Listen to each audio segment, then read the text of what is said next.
There's nothing you can tell me about Russ that you read online that will make me doubt him because, because of what I know about that kind of person. So, I just want this experience to be that thing, like for us to be bulletproof. So when people find out whatever they found out online and tell you this and that, you have answer. You can say like, this is what it is. So take out all your questions, whatever you want to ask him. Let's learn as much as we learn. Empty your cup 100%. Forget everything you know. Stop pretending in front of him that you know. Let your question be to learn, not to show him that you have the knowledge. Does that make sense?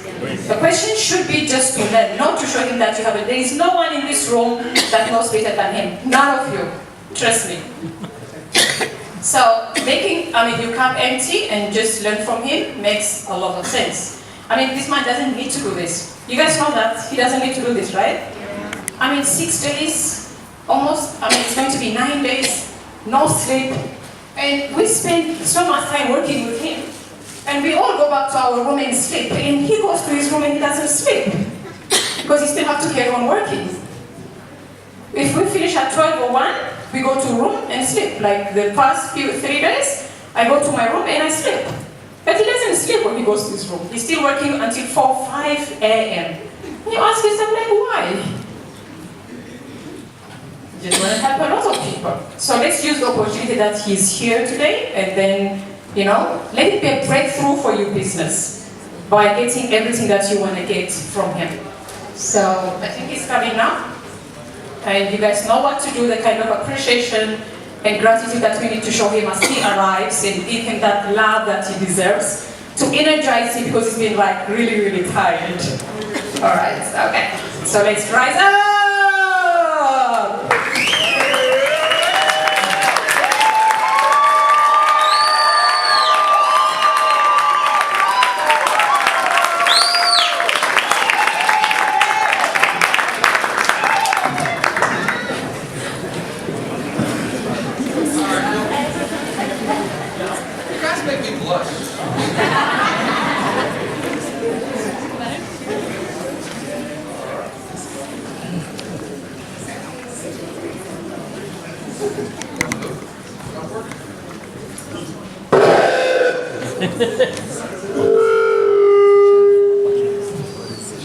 Hello? Turn it down. Hello? Down. Down, down, down, down, down, down. Yeah. Hello, hello? Down. Hello? Is that better? Yeah. Much better? Okay, good. All right. See if I can put this on here correctly. All right. So, everybody here's a member today, right? Yes. Excellent. So glad that you guys could come today. All right, so most of you know I travel around and do this a lot, right? When I say a lot, I mean I'm homeless. Some of the guys even started kind of making fun of me. They're like, yeah, you got builder, the pro builder, master builder, monster builder, and then homeless.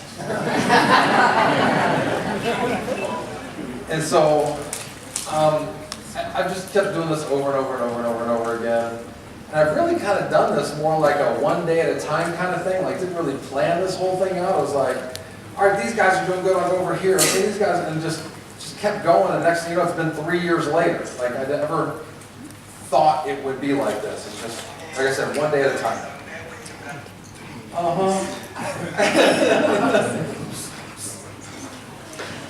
So, the past, I don't know, few months, 4 or 5 months, I think I was here about 6 months ago, and I've done this a lot of times since then. I get asked a lot of the same questions over and over and over again. So I'm going to try to just cover most of the questions I get asked all the time, and then we'll take more questions if you guys want me to cover even more stuff. So we're going to go through a lot today.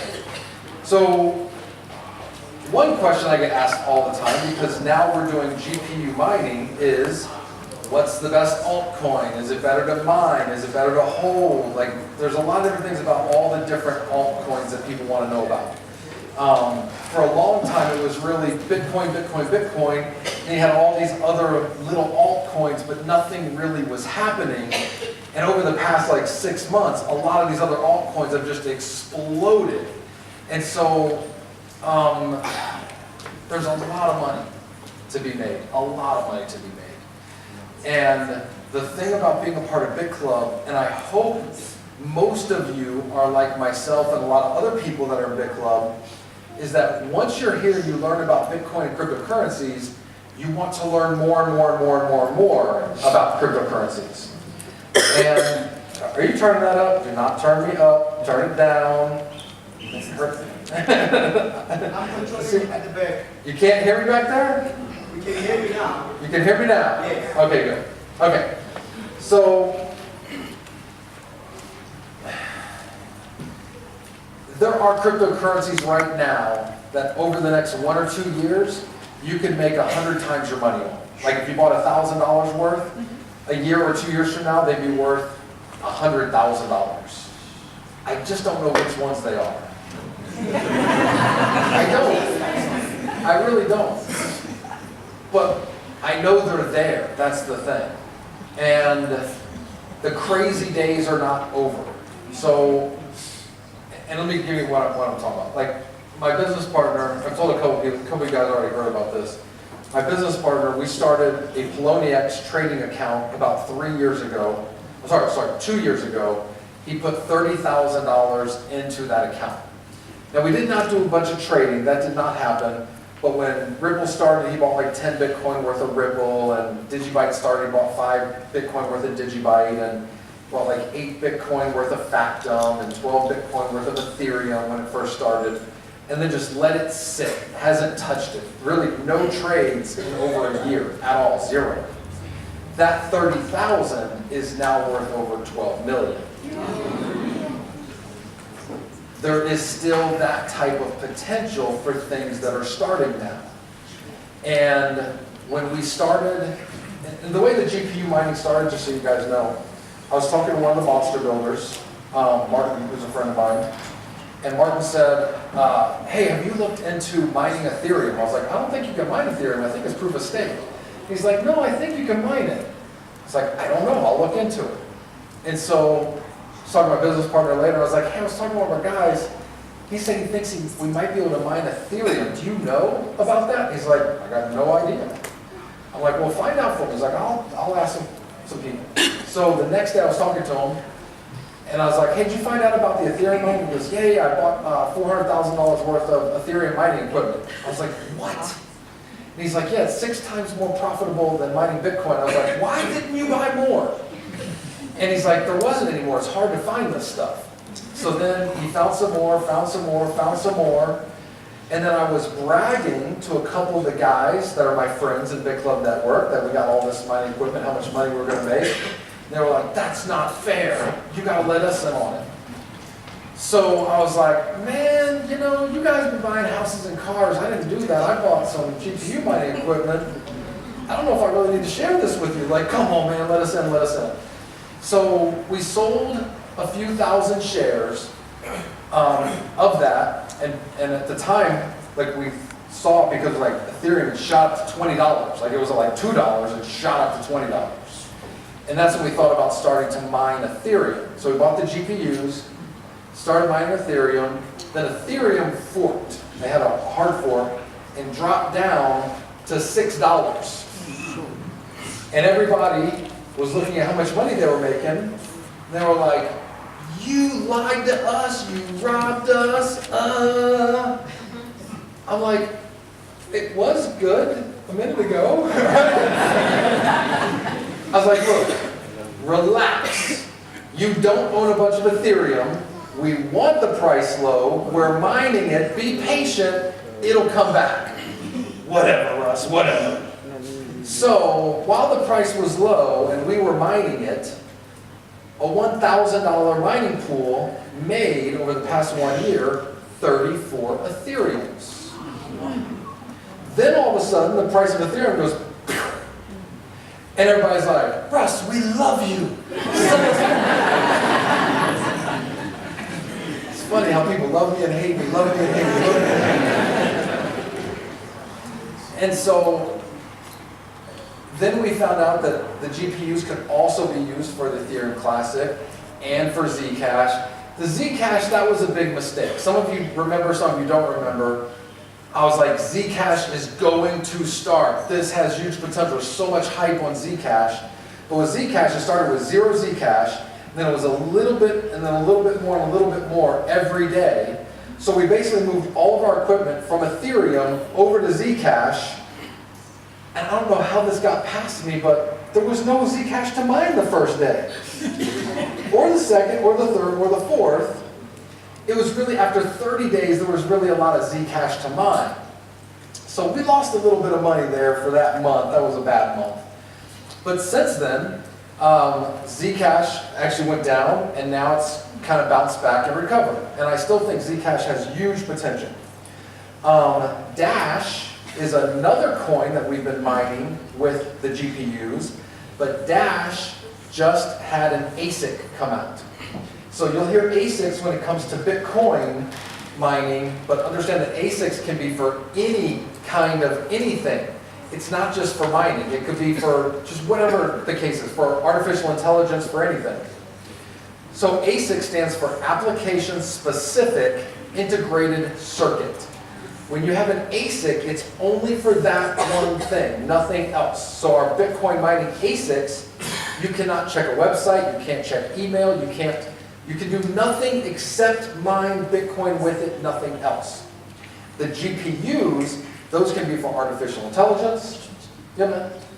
There's an emergency. Those who are parked at bathroom bazaar, right, needs to go remove their cars as I speak.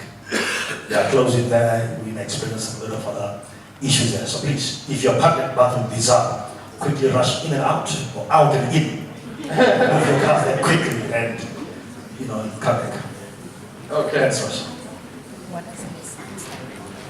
All right, so GPUs can be used for many things. So we can mine Ethereum, Ethereum Classic, and these different coins. And you can turn the volume down. And so you can also use it for artificial intelligence. You can use it for medical research. Just GPUs, there's a lot of different things. And they're for high-end gaming computers because they're graphics cards. And so Dash just came out with an ASIC. So now it's kind of pointless. We can't mine Dash with it anymore because they have an ASICs card. And let me put the ASICs in perspective. You used to be able to mine Bitcoin with GPUs until they developed an ASIC. So with the Bitcoin mining equipment, we have thousands and thousands of these mining machines. We have about $50 to $60 million worth of the GPUs, and that is huge warehouses of computer equipment. And that total huge warehouses is 2.5 terahash. One ASIC S9 Antminer is 11.5 terahash. So when Dash just developed an ASIC, it's like, okay, this is the GPU, ASIC is through the roof. There's just no comparison. So Dash is coming off. You won't have the option because you can't get anything mining with a GPU anymore. But as other things happen, we will add other cryptocurrencies that are profitable to mine with the GPU power. Does that make sense? Now, again, I don't know what is going to be the most profitable with this. So all mining is a long-term investment and a hedge. What I mean by a hedge is if Ethereum's at 300 right now, but it comes back down to 200 for the next year and a half or 2 years, which could happen. I don't think it will, but it could. You'll be getting Ethereum every day and you'll get way more and you'll have more money and more Ethereum than if you just bought Ethereum today and just held it. Does that make sense? Yes. I don't know which is going to happen, so I mine it and I hold it. And I do that with all of them. So when people go, well, Russ, what's the one? I don't know the one. I do not know. So what I've done is I've taken this seriously to where as I'm making money, Bitcoin, some Bitcoin I hold, some I reinvest back into Bitcoin mining. Some I buy Ethereum, some I put into Ethereum mining. Some I buy Monero, I put into Monero mining. I do both, and I'm just diversified, and my diversification just keeps growing, growing, growing. I've made so much fun. Some people could go, well, you should just buy. Okay, then why are all these super rich guys getting into mining? That's my question. And if you look at the mining, again, I did that for myself and made crazy money. Our members put $1,000 in, they've already made $10,000 back in 1 year, and this is, for the GPUs, that's 2,000 day contract, 2,000 days, that's 5.5 years. They've made 10 grand in 1 year, and it's not stopping. So this is just ridiculous profitable every way we look. And again, I don't know what is the best, so I do it all. So that's what I recommend. And if we look at what's the best cryptocurrency, we literally could say, okay, we got Bitcoin, we got Monero, we got Ethereum, we got Ethereum Classic, whatever, whatever, whatever. I don't know what's going to be the best one. All I know is against the dollar or against the rand, the dollars, I think it's going to be like that. All of these are going to do better than the dollar will, if that makes sense. So again, I don't know which is the best one, so I just put a little bit in everything, and we should be okay. If it takes, I'm going to need a couch to sleep on. I'm not kidding. All right. Any questions about the GPUs? Oh, by the way, we're going to be starting a new thing, real quick. Okay, so GPUs are 2,000 days compared to the Bitcoin mining is 1,000 days. The reason the Bitcoin mining is 1,000 days is because the technology changes with Bitcoin mining. Luckily, we're at a spot right now where it's not changing that much for a while. When we started, we were buying S3 amp miners, then S4 amp miners, then S5, then S7, and now we have S9. S9, these chips have gotten so small, to take it down, right now we're at 16 nanometer, to take it down to like a 12 or a 10 nanometer, they're so fragile, people are scared to do chip runs. Because if you do a chip run and it fails, you just lost $5 to $10 million, it's gone. And they're thinking it's 10 times more risky at this level to go below 16 nanometer. It's 10 times more risky to do that. So we could be another 2 years away from the next huge jump. But there are some little jumps that they're always tweaking and working on with this. But when we started, it was, like every 6 months there was a new kind that was coming out. And the jumps as far as the electricity price, they were huge jumps. So GPUs is not like that. With GPUs, a GPU is a GPU basically. And a lot of these other cryptocurrencies like Zcash and Monero and Ethereum and Ethereum Classic, they have teams that monitor all of this. And if all of a sudden, let's say we decided we're going to spend $5 or $10 million and make an ASIC for Ethereum, Vitalik would change the algorithm in a second, and literally we just throw our money away. Because he wants it to be decentralized. Bitcoin, with the mining, because of these ASICs, there's only a few companies that control all of the chips. And so with GPUs, it spreads it out where it really is kind of a decentralized thing, except for these communities are so tight-knit where, like the fork, you guys understand Ethereum forked, right? So a lot of people said, well, Vitalik controls Ethereum and he forked it. That's not true. Basically all of the miners, and this is a long story, but there was a DAO, and the DAO was tied to Ethereum. They got hacked the hacker got $60 million worth of Ethereum. So Vitalik said to the entire community, hey, we can roll this back and fork off and take all of our money back from the hacker and give the money back to everybody if we all choose. Well, if you got robbed and you had a button that you could hit and say, give my stuff back, and it just appeared, would you do it? Well, that's what all us miners said. You have a fix, you'll get us our money back, we'll hit the button. No problem. So Vitalik did not control it. He came up with a solution, and we all said, that's a great solution. That's called consensus. With a bank, if we all made a decision with a bank, if the bank says no, they win. Even though, hey, we're the consensus, the bank makes the decisions. They're centralized. So if all of a sudden we developed an ASIC chip for Ethereum, Vitalik would go to the whole community and go, hey everybody, you want to go with those guys that are now going to control it 100%? Or we can break off and change the algorithm where it's just GPUs again. And everybody would go, yeah, let's do that. Where with Bitcoin, there's no real true governing body over Bitcoin. That's why chip developers can make ASICs, because there's nobody to go, hey, let's change away from this, if that makes sense. Well, the people that started Dash and really are the big contributors to Dash, they're the ones that developed the ASIC, so they don't want to move away from it. They want to do it. I'm probably giving you guys too much information about all this stuff. Okay. All right, so 2,000 days for GPUs. There's no repurchases on these.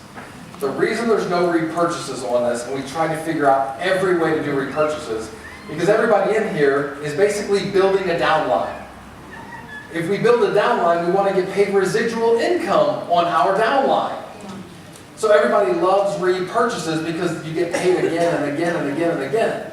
The problem with the GPUs is that you could be mining Ethereum today and Monero tomorrow and Ethereum Classic the next day, and it's taking little tiny pieces, and unless we have one token where it all got changed, but the prices of all these coins are always changing with all these little pieces, it literally is just way, way, way too much work.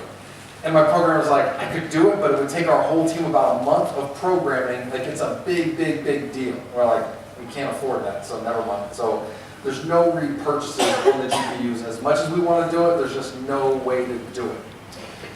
So for a long time, since we started, it's always been Bitcoin mining, pool 1, pool 2, pool 3, all the time. Then when we ordered GPUs and we had it available, we sold it until it sold out, and then they were gone, and it was just 100% Bitcoin mining again. So now we've been able to work out with some manufacturers to where we're going to be able to get GPUs all the time now. The only problem is now we're kind of outgrowing the Bitcoin mining side of things. When I say we're outgrowing it, in January we did 12 million in sales in January. February we did 17 million. March we did 30 million, because 10 million of that was the GPUs, so we did really the 20 million and then 10 of GPUs. April we did 20 million. We didn't do any GPUs then. Then May, I guess everybody just woke up, we did 45 million. And then this last month for June, we did 69.5 million. Right, so in the financial world, if you just do $1 billion this month, $1 billion next month, $1 billion a month after that, $1 billion, you're a nobody. Because you're not growing, you're staying the same. People don't look at a successful company as a company doing $1 billion every month. They want to see growth. When you have growth, everybody wants it. And I guess that's what's happening right now. So we're getting to the point where very soon it's going to be hard for us to buy enough Bitcoin mining equipment. So it might end up flipping where it's going to be GPUs all the time and then Bitcoin mining equipment like once a month for whatever we can get our hands on, if that makes sense. It's crazy what's happening. And we're working on other different things that we can also be a part of. A friend of mine about a year ago, and this guy makes about $1 million a month in network marketing. He came to me and joined Bitclub Network. I've known him for about 16, 17 years. And he's like, all right, if I turn the faucet on, I start bringing a bunch of people, what can you handle? It's like, I can probably handle about 40 million a month in sales. And he's like, why? And I'm like, because the market cap for Bitcoin and all the cryptocurrencies is like 20 million. Like there's no room for, like I can't, I'm sorry, 20 billion. It's like 20 billion. I was like, there's no room. Like there's not enough equipment to buy. There's not enough market cap. There's not enough new coins being generated. Since then, the market cap for all the cryptocurrencies is up to over 100 billion. So I can handle more now. I can probably handle 150 million in a month. If the world of cryptocurrency keeps growing fast, then we can keep growing fast. But at our rate of growth, we're outgrowing the speed of the growth of cryptocurrencies, if that makes sense. My business partner's like, how do we slow this down? Who's ever been in a network marketing company where the people are like, can we slow down? Like, I've never heard of that before. Now, Africa does not have to worry about that. You guys are perfect. You guys bring in lots of people with just a good amount of money. You have a lot of people that sign up for just $5.99 or 3 spots for $5.99, founder position, couple founder positions. I have a guy a few weeks ago, in 1 week, he signed up 3 people for $100,000, 1 guy for $300,000, and 1 guy for $500,000. 1 guy in 1 week. I'm like, dude, you gotta stop doing that. I have another group in the Middle East. It's a group of 300 people that want to come in together and put in $5 million each. Each. And I said, no. Go buy a freaking skyscraper. Leave us alone. So I'm trying to fend off all the big money people. The big money people, let them do stuff on their own. You can go buy your $5 million worth of equipment on your own. You'll make more money on your own than with us. We're building a distribution channel to where we can put more technologies into this. We want people, not money. So that's why I like you guys the best, because we bring tons of people and it's just the right amount of money. It's not this crazy, seriously, like some of these people, I'm like, what are you doing? Like, stop doing that. Look, man, I have not had money. Like, I've made decent money in my life, $100,000 a year, $300,000 a year, good money. I've built a lot of downlines where people join for $100, $200, $500, maybe $1,000. People joining for $1 million?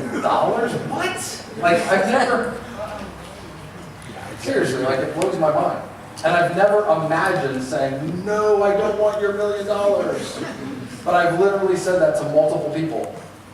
So, you guys are perfect. Keep bringing the masses, because we will put in more technologies to where your income will grow. And I will fend off all the big money people so that all the equipment we're able to buy, we'll be able to handle the masses, not a few guys, if that makes sense. Okay, good.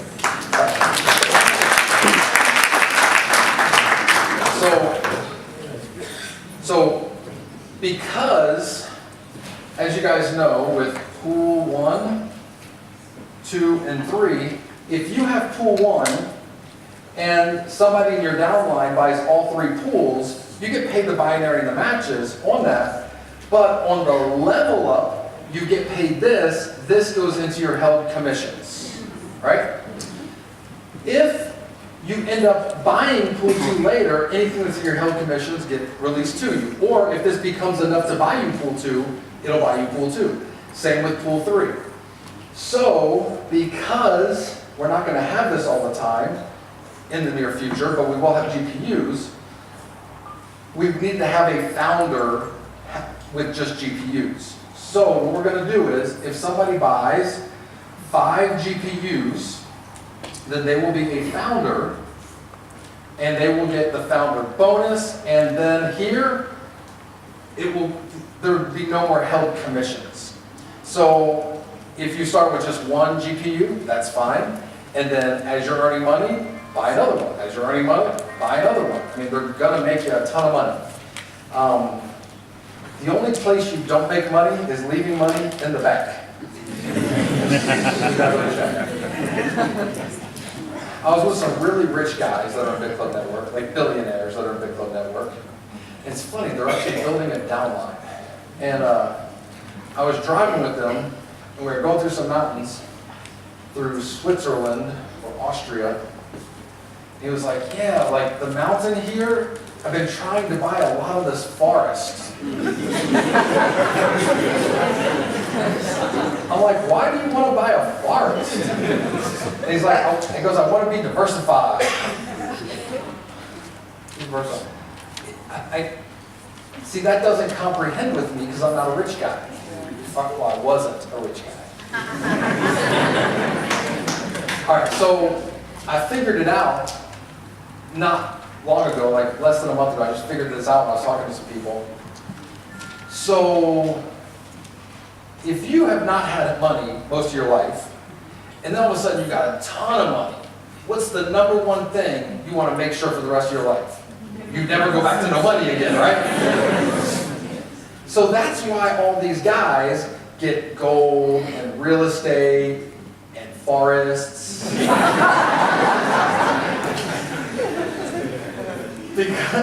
And what's crazy is he's like, I've been trying to buy forests and nobody will sell anything.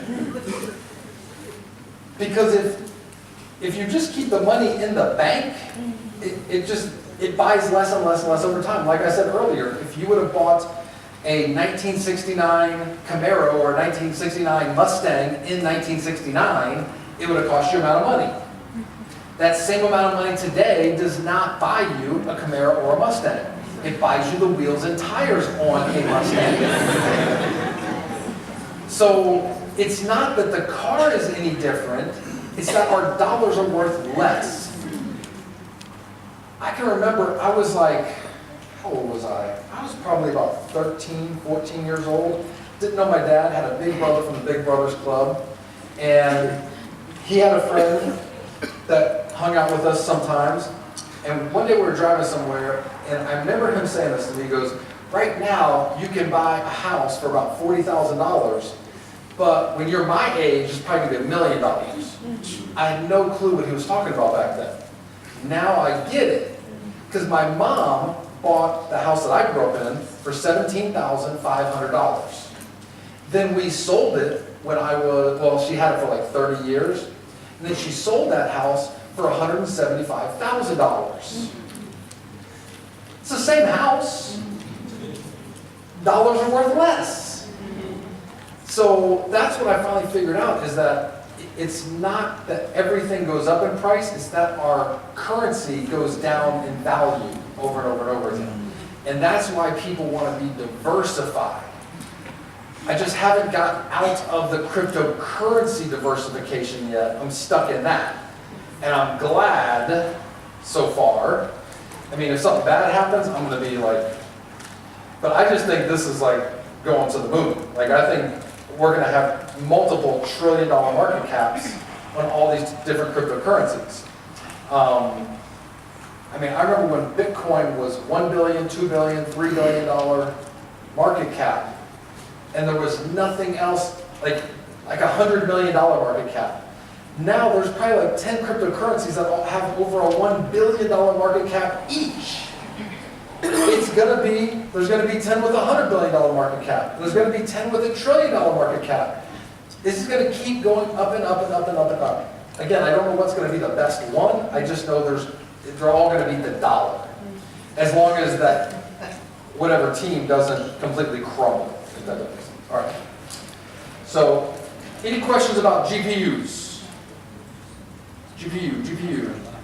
If you have a GPU, or you end up getting a GPU share, if you want to change it to mine a different currency, all you have to do is go in your back office and click on Ethereum wallet or whichever wallet, and it'll say change your mining preference. Go in there, change it, hit submit, and let's say you own 5 shares, you'll see all 5 checked off on what you're mining. You can pick one, change it, so you literally could be mining 4 different cryptocurrencies if you have 4 different shares. Totally up to you how you do that. I just thought of something else I was going to say, and now I forgot, that I had to do with GPUs. I forgot. Oh well. All right. Any other questions about GPUs? Question. Yes. When you mine GPU, how does it update on your online office? Does it update like every day? Yeah. Does it Well, when you say update every day, show, like Bitcoin, every day you see how much you've mined? yeah. Like if you're doing Ethereum, it'll show you how much you paid. If you switch to Ethereum Classic, it'll show you how much Ethereum Classic that you got for that day. Are you able to see it? I'm pretty sure. Yep. Okay, I will be trying to check it. Go But check I'll it check again. it. Go check it again. Oh, by the way, if you're a pro builder or higher, this is 1 second. Now, sorry, Apple users, but Android users, if you go to the App Store, there's actually now a Bitclub network app.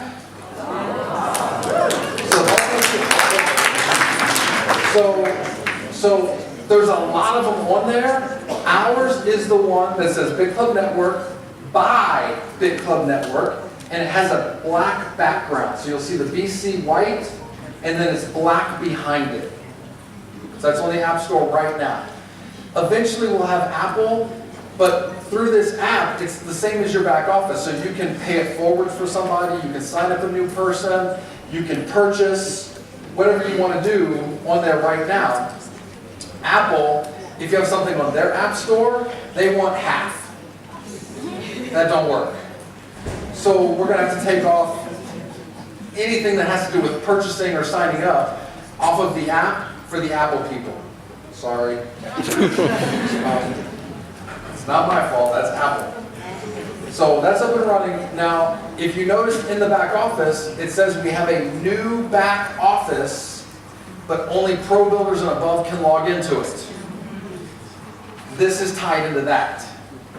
So very soon it will be for everybody. Right now, we're still working out a couple little bugs, but any of the pro builders and higher already logged into it? You have? Is there more features on this? Way more features. Very soon it'll be for everybody, and there's tons more features on the new back office. But again, there's a few bugs, and if we release it to everybody, then it's going to be a bazillion support tickets. So we just do pro builders and higher, that way they can do the support tickets for this bug, that bug, get all those worked out, hopefully within the next few weeks, and then it'll be open to everybody.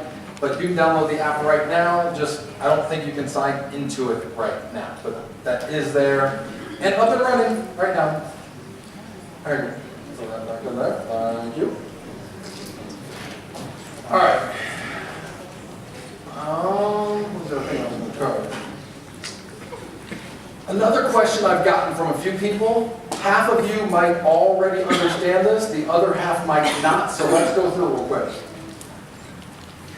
I've had people ask me, Russ, if in the year 2140, there's 21 million Bitcoin, and there's no more new Bitcoin, is mining over with? That's a question? So some of you guys don't understand that? All right. So right now, we mine blocks of Bitcoin. In these blocks of Bitcoin, we have new Bitcoin, and we have fees. So over time, start with 50 Bitcoin, then 25, now we're at 12 and a half, and it's going to go to 6 and a quarter. So over time, there's going to be less in the year 2140. So the fees. If you got a half a cent, half a penny, for every Visa and MasterCard transaction over the next 10 minutes that happened in the world, you would be a millionaire. So the fees are, right now they're kind of messed up, but they'll be back to very reasonable here very soon with Bitcoin, where you'll just be paying 2, 3, 4, 5 cents for a transaction. So in this block, we have the new Bitcoin and we have fees in the block. Does that make sense? Over time, it's going to be more and more and more people using Bitcoin, to where eventually we have more people using Bitcoin than we have using Visa and MasterCard. So, but that takes time. That's why the difficulty on Bitcoin mining, that's why it actually goes up. Because it has to stay at 10 minutes, 10 minutes, 10 minutes, 10 minutes, 10 minutes to get to there. If the difficulty didn't go up as the chips get better and more people get involved in Bitcoin mining, it solves the blocks faster and faster and faster. So if the difficulty didn't go up, the blocks would be solved in 1 second, half a second. Like, it'd be so fast, all the Bitcoin would be gone in 2 days. That's why the difficulty goes up. So it gives time for new Bitcoin and fees to reverse sides. Does that make sense? So when there's no more Bitcoin, now again, half a penny for the next 10 minutes, Visa and MasterCard, $1 million. One block of Bitcoin right now, about $40,000. So eventually, it won't be $40,000 in Bitcoin every 10 minutes. It could be $1 million or $2 million or $5 million in Bitcoin every 10 minutes. So Bitcoin mining never actually ends. Just the Bitcoin comes from a different place. So it'll be 21 million, but we'll still have mining, we'll still get block rewards, and we'll actually probably make, well, I don't know if we'll make more money because way more people will be involved. It'll be divided by more people.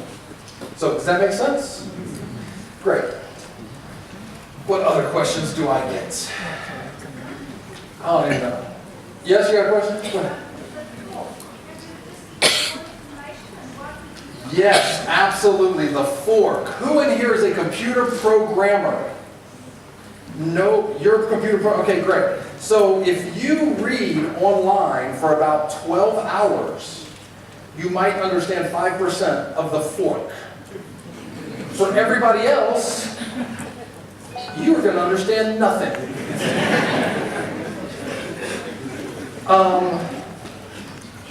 I think it's well established that I hold quite a bit of Bitcoin. I think it's well established that I know a lot of people that have a lot of Bitcoin. None of us are selling our Bitcoin. There's, in my opinion, absolutely zero to worry about. Unless you're a computer programmer, I think it's kind of pointless. So basically what's going on with this, just so you guys understand, like I was just talking about the fees. Like right now with Bitcoin, the fees have been kind of high for the past few months. So there's two different sides of people in the world of Bitcoin. And I'm talking about the programmer side of Bitcoin. You got small block people, and you have big block people. Big block people, now, basically what a block of Bitcoin is you have transactions, and then on average every 10 minutes, you'll solve a block and it will grab all the transactions and put those in a block and put it on the blockchain. So we'll grab a block of transactions. Does that make sense? If there's too many transactions, the block's full, and now you have lots of extra transactions that didn't make it into the block. So you have to wait longer for your transaction to go through, or you pay a higher fee to pop you to the top. So the big block people are saying, we don't like that. So basically all the people that are involved in mining are saying, no. We don't want big fees. We want lots of users. Let's do a big block. We don't care how big, unlimited. The small block people are more the programmer side of things. And there's a company called Blockstream. Blockstream raised about $100 million. Blockstream has employed some of the top Bitcoin programmers. And they like small blocks. The reason they like small blocks is because if you only have so many small blocks, then the only way to do a lot of other transactions are what's called side chains. They have patents and they've developed software to put a second blockchain with the normal blockchain. Problem is, they control that. We don't like that. So, these two sides have been like banging heads for like the past 2 years on what to do. And finally, a guy that's very well connected in the world of Bitcoin basically got together with all of the miners and all of the top Bitcoin companies, like all the big Bitcoin companies, and said, here's the solution we propose. We're going to get a whole new team of programmers, and basically 90% of all the hashing power from the miners has said, yes, we're in. All the top Bitcoin companies, all of the top Bitcoin companies said, we're in. Bitclub Network even pays for one of these programmers, and all of these companies have all chipped in money, paid for the programmers. And you'll read about SegWit times 2. It's confusing. Basically, all the top people have said, we're doing this, and then that small group of programmers and Blockstream that wants small blocks and to constrain everything, they're out. So if they want to do that on their own, they can start Bitcoin crap 2.0. So that's the very basics of it, and when all the 90% of the miners switch over and all the top companies switch over, it's no different. Like, it's perfect. So yeah, there's no problem. You guys really have nothing to worry about. Like, there's nothing bad that could really happen. So we're good. And again, probably 70% of all the Bitcoin in the world is represented by this group. None of those people are going to do anything to hurt themselves. Like, I was with a guy that owns 1 million Bitcoin. His name is Satoshi. Yeah, I actually know that guy. I'm not kidding. In fact, I got a picture with him. That's right. And a few other people, and about 10% of all the Bitcoin in the world was represented at dinner that night. So, yeah, we're good. Nothing to worry about. We saw it. All right. Another, go ahead.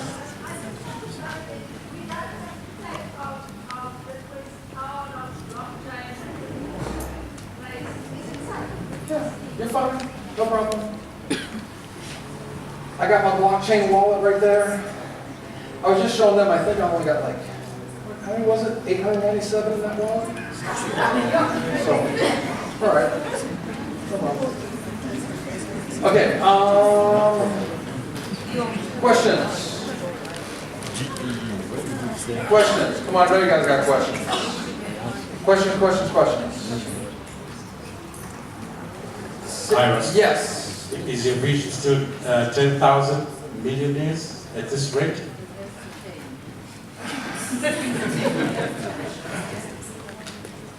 $10,000, I think, is definitely going to be doable in the next few years. And it's kind of blowing my mind what's happening. So, that guy Martin I was telling you about, he actually has a partner, David. And they're both from Austria, but one lives in the Philippines, one lives in Austria. They started with Bitclub Network end of November 2014. And about this time last year, so after they had been in for about a year and a half, they were like, Russ, if everything goes the way it should, by the end of the year, we should be millionaires. Then about November of last year, they were like, all right, man, just passed 1 million. The reason is because they did not sell their Bitcoin. So in 2015, when Bitcoin was like in the low 200s, they both made over 1,000 Bitcoin each and sold none of them. So end of the year, Bitcoin hit $1,000. They were millionaires, right?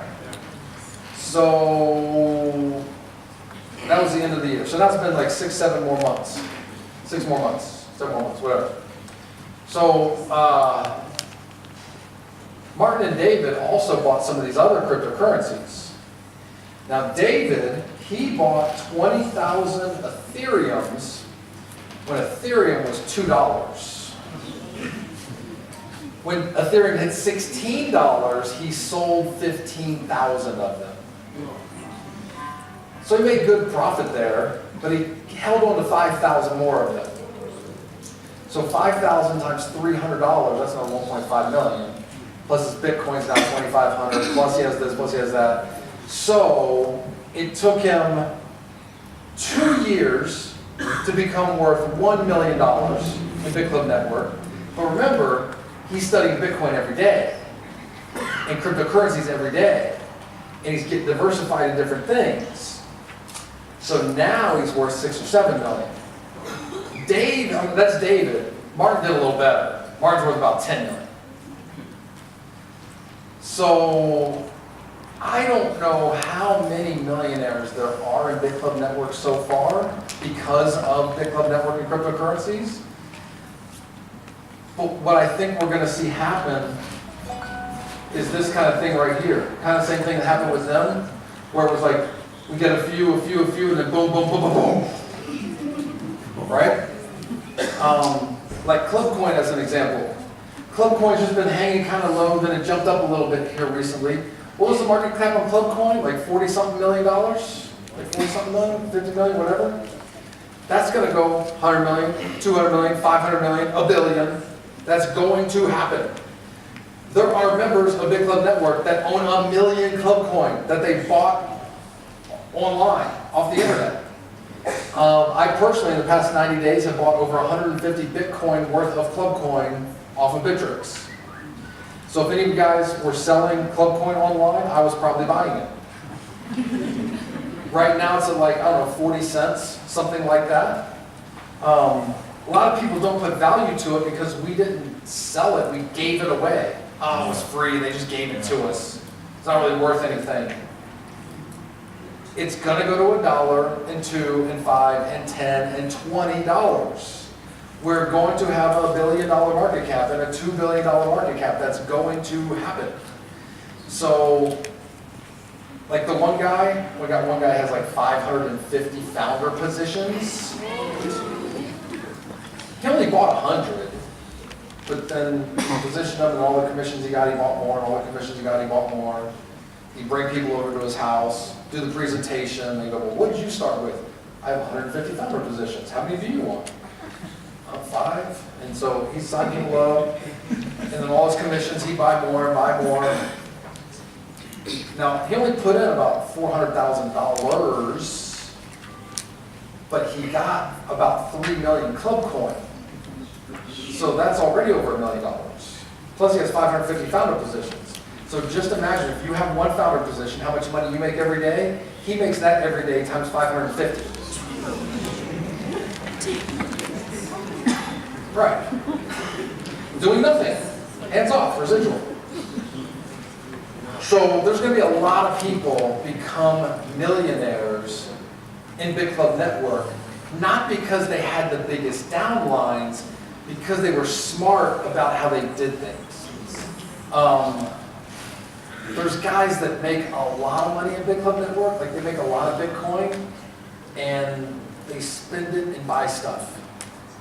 And there's other guys that are like, oh, I'm not selling a Bitcoin. I mean, there's guys that are multimillionaires in Bitclub Network, not counting me, that don't own cars. And I'm like, buy a car. And they're like, I don't want to sell my Bitcoin. I'm like, are you kidding me? I'm like, you can afford it. I'm like, not yet, not yet. There are some people that are just so, like literally, I got a guy who's a multimillionaire and rides a motorbike. Rides a motorbike. He can afford any car, he can afford a Ferrari. Literally, he can afford a Ferrari and he rides a motorbike. It's like, I'm not doing it. So, it's not just how much money you can make, it's also about being smart. And that's why I love it how people in Bitclub Network kind of pay attention to what's going on and learn about all these different things, if that makes sense. Okay, perfect. And, all right, more questions. What are some questions, Jack? Yes. How many members are there now in Bitclub? How many people are there? I meant to look earlier. Oh, I knew I was forgetting something. All right, I think, I know it's less than 200,000 positions. So let's just say 190,000 positions. But again, some people have 550, 500 positions. In Japan, everybody has 999, like everybody has 9. I don't know if it's a lucky number, but everybody just has 9. So people, I think if I had to guess, I'm going to say about 60,000 people.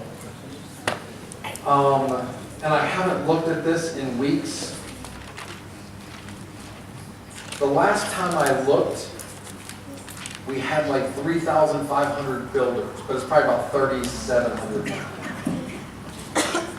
About 3,700 builders. Pro builders, the last time I looked, it was like 520 or 530. Let's just call it 550. Master builders, last time I looked, I think it was like 220. Let's just say that's like 240 now. And then monster, last time I looked, it was 40. I know of 2 people that made monster. Let's say there was 2 more, so let's say we got 44 monster builders.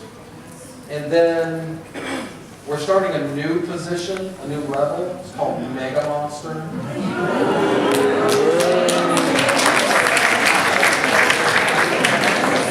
Because all these guys are complaining. They're like, come on, man, give me something to shoot for. So, a Mega Monster, you're going to have a monster builder in 3 separate legs and do $10 million in volume. So it's not easy to do, it's hard. And I think when we do that here very soon, I think we'll have like 4, maybe 6 people that qualify for that immediately when we start it. And by the way, where's my beautiful Botswana lady? She was just talking to me earlier about how Botswana's going to blow up, and I was like, that's great. So we started a little conversation about this, and I want to share this with you guys. There she is. So, I'm going to take all excuses away from every single person in this room right now. I just met a guy in Spain. He also came to Iceland. I don't know his age. He looks young, like 24, 25. He might be 30. Plays in a rock band. He's young. He lives in Greenland. Now, Iceland has some green to it. Greenland is all ice. In Greenland, there's only 57,000 people live in Greenland. There's 57,000 people live in this neighborhood, right? Okay. His entire downline is in Greenland, and that's not like 57,000 people in a city. Greenland, there's different places. There's 57,000 people in the whole country. His entire downline is in Greenland. He joined 1 year ago. He's a master builder. I don't know that I could do that. So, if a kid that plays in a rock band never made very much money in his life, with not even, I can't really call it a real country, it's just a sheet of ice. 57,000 people, go look up the economy in Greenland online. They got a terrible, great money, probably one of the richest people in Greenland. I don't even know. But he's like, Russ, everybody in Greenland knows about Bitclub. Everybody in Greenland knows about Bitcoin. I'm like, what? Like, he's like spreading the word. Like, there's no give up or quit to this kid. So, yeah, that was pretty amazing to me when I saw that. So, none of us have any excuses. We really, really, really don't.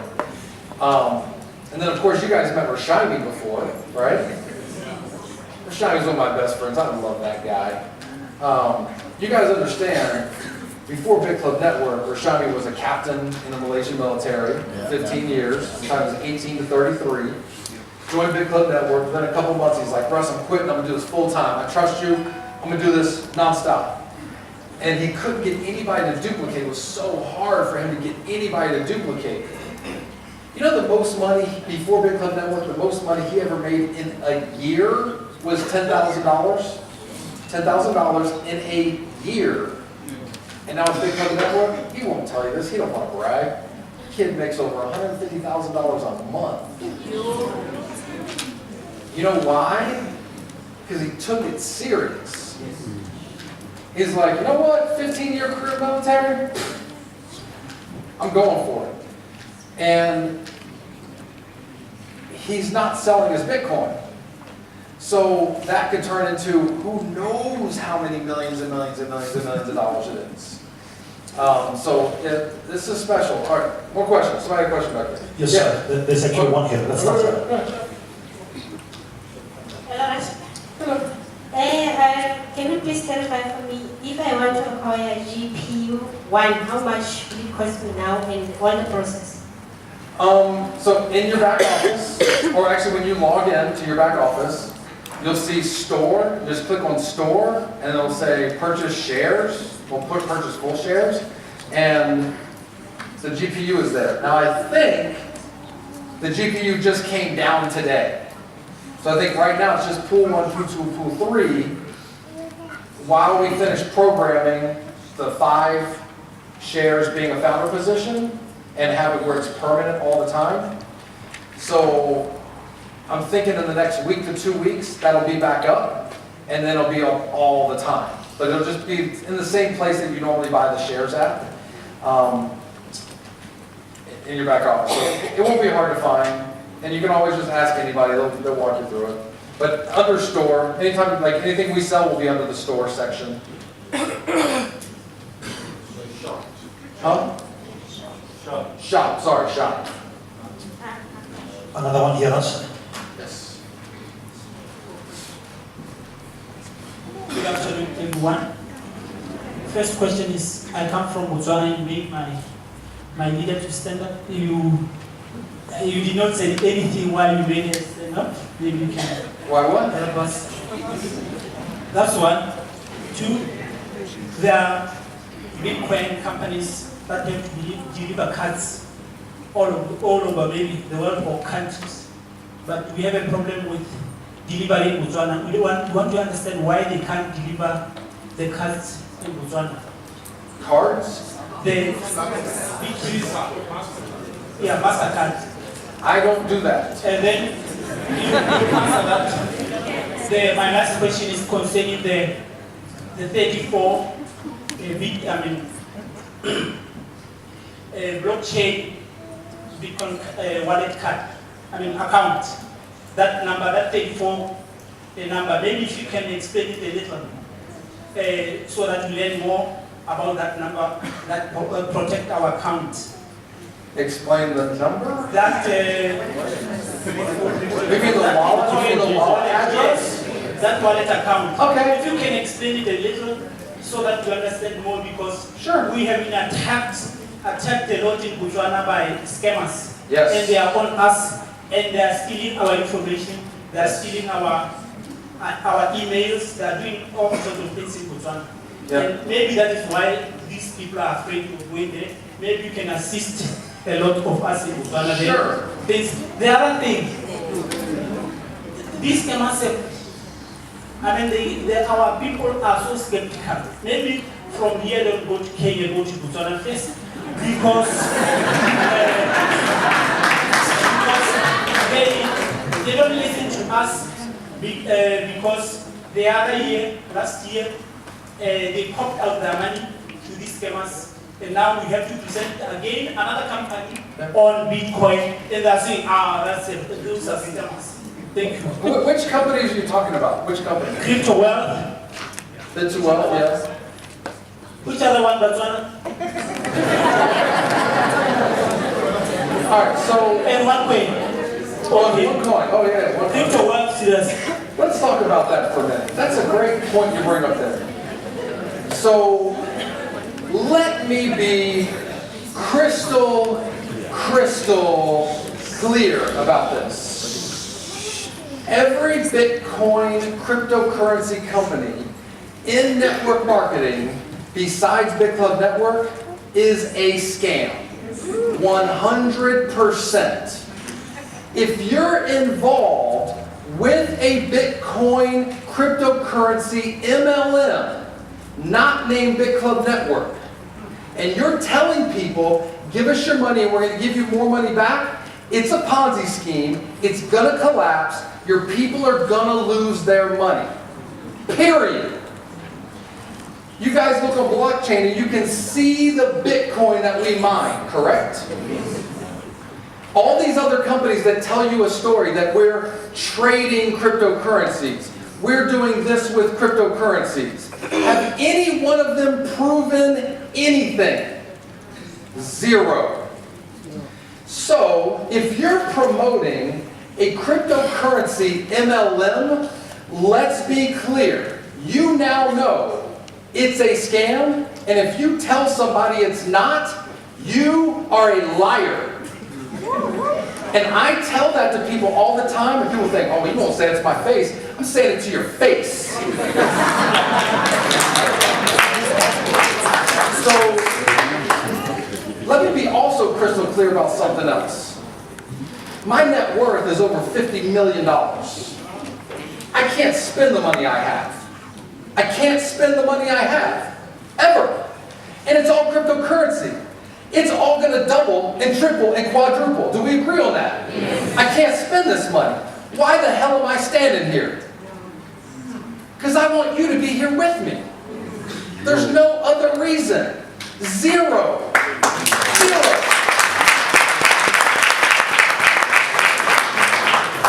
I hate it when I hear people go, Russ, I lost all my money in this scam. I hate it. I hate it. You know what I really wish? I wish there were other companies that I had to compete with. I wish there were other companies. Nobody wants to do anything legit. They want to make $1 million in 6 months, so they got their $1 million. I made zero, nothing. I borrowed $30,000 to get Bitclub Network started. I borrowed the money. I made nothing. I put it all back in. All of it, all of it, all of it, all of it. I made nothing for a year and a half. Nothing. Like I said, my guys went from 2 years to get to 1 million, and then 6 months later, they got 7 million, 10 million, right? I wasn't worried about it. I said, you know what, let's just make nothing, little bit, eventually we'll make a lot, and I hope it works, and it did. And nobody else is willing to take the risk of making a little bit nothing to make it work. They all want to just, we'll give you 1% a day, we'll give you this, we'll give you that. That's not real. I feel bad for the OneCoin people, I do. I just sat in a room with 40 top leaders from OneCoin. And so, in the world of Bitcoin, we're the only legit. But all the Bitcoin people, they go, scam, scam, scam, scam, scam, scam, Bitclub, scam, scam, scam, scam, scam. They look at us as the exact same as everybody else. Then, I got all the scams where all the people looking at an opportunity to change their lives are going, scam, scam, scam, scam, scam, Bitclub Network, scam, scam, scam, scam, scam, which is your problem, because they saw all those scams. Now, I love network marketing. I have lots of friends of mine in other network marketing companies. They sell great nutritional drinks, great skin cream, great weight loss, which I need some of. Look, the bad part of having money is you can eat at any restaurant you want. And the food is really good and you can't stop. That is my problem. And so I love network marketing, but I hate the scams. Because everybody's heard somebody say, oh, it's one of those pyramid things. I lost money. I know people that lost money. And they want to group us into that. So after a year or 2 years or 3 years, everybody's always, well, the Ponzi schemes are all looking for their exit strategy. We got hacked. Oh, we had this problem. Oh, we have that problem. With Bitclub Network, we're basically 3 years old. We're just now opening an office. It's not a Bitclub Network office. Nothing like this. This is a programming office.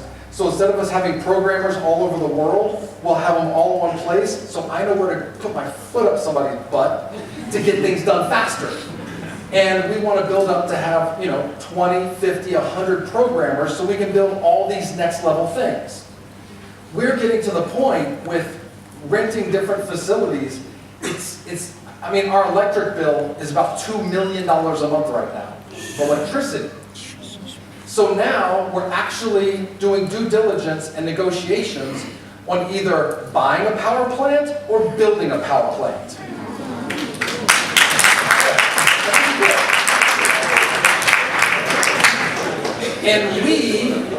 And we will all own it. It's not going to be, oh, I have a power plant. It's we have a power plant. And then, yeah, it'll be this. So, all we do is do the next right thing. Do I?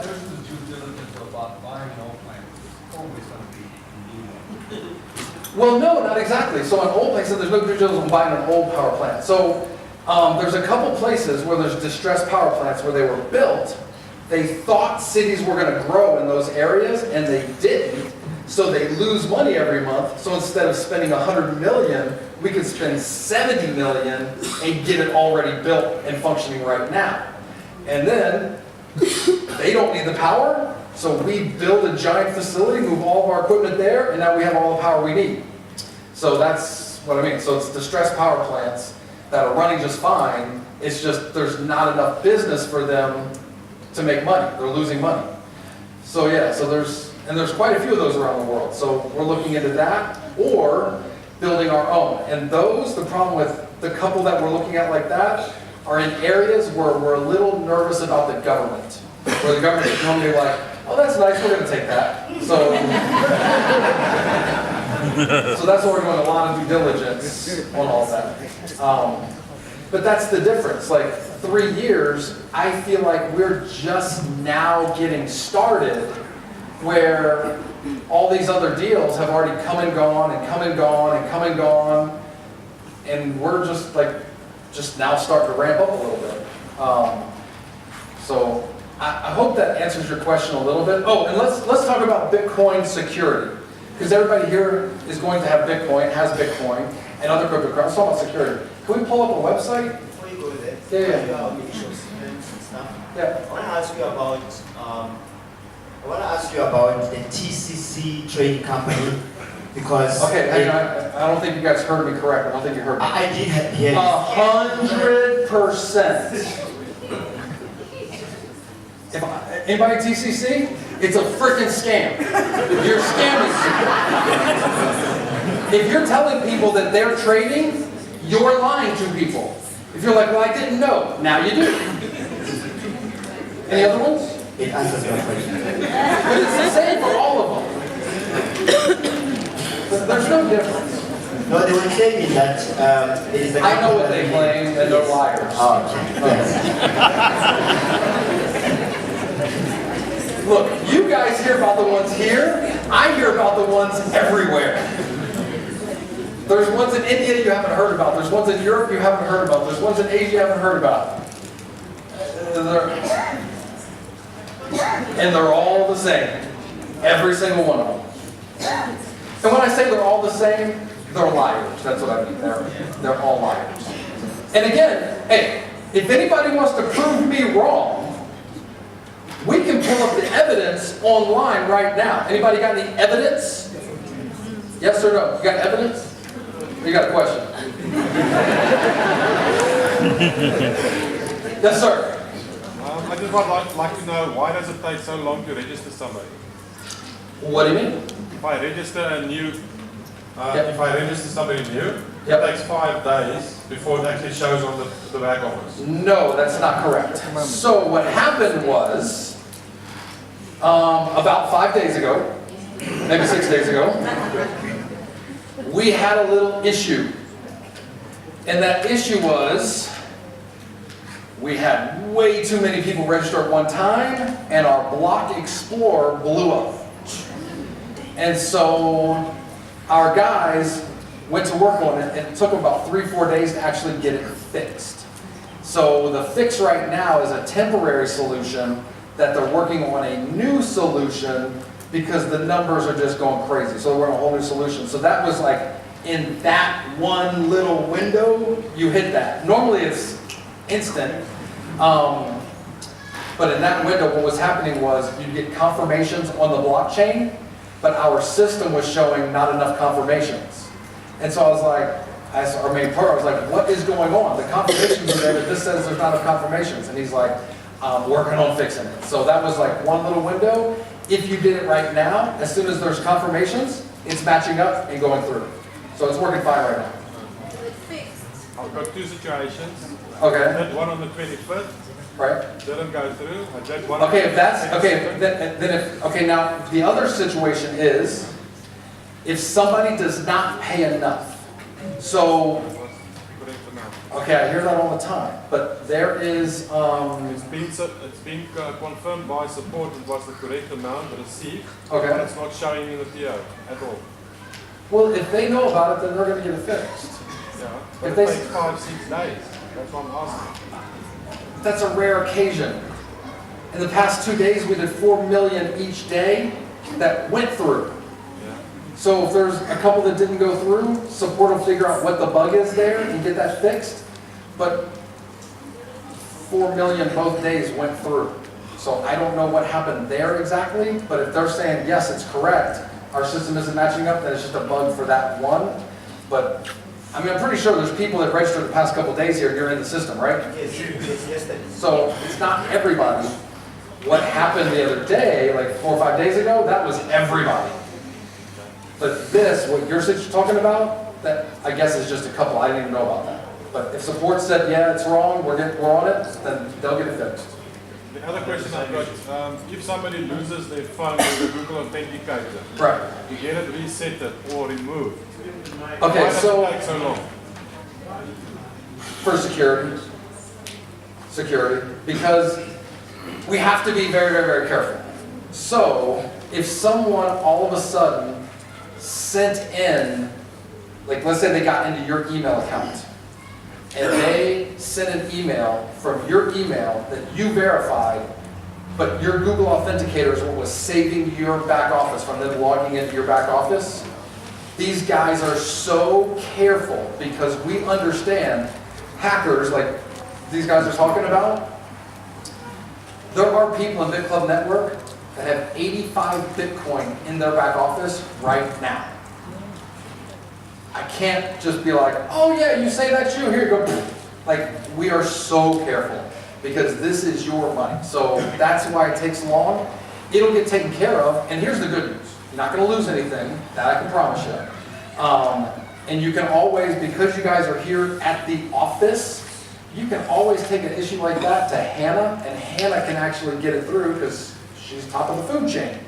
So she can be like, hey, this is the real guy. I saw him face to face. Turn his Google Authenticator off. It takes me about 1 second to do that. So, but going through support, those guys are like, ask this, ask that, take this much time, take that much time, and it's just for safety. That's the only reason. This is not like a check where it's like, your name's Steve, and they get in, they're like, oh yeah, this is mine, but my name's John. Send me a check that says John. Nobody's gonna do that. This is Bitcoin, so just gotta be careful. What will be a reasonable time for that to happen? I don't know. Usually it's not that long. I mean, most cases, I don't know, 3, 4, 5 days. 3 weeks? That shouldn't take that long. So I would have to go and look and research and find out why it's taking them so long. And then if we need to come up with a new protocol for that, but like, I go all over the world. Like, I meet with groups like this a few times a week. I have not had this brought up to me as an issue and a problem before. So in all situations, there are some things that will slip through the cracks, but I don't know, like, I haven't heard this as an ongoing thing. Whenever there's an ongoing thing, I hear about it from everywhere. Like the situation the other day where it was taking 4 or 5 days because of the link up, I got 100 text messages. If there was that big of an issue company-wide, I would just get overloaded with it. So I don't know the exact situation, so I can't really say. But don't worry, everything will be fine, I promise. All right, do me a favor, pull up, what's the name of that website? I want to show you guys this real quick.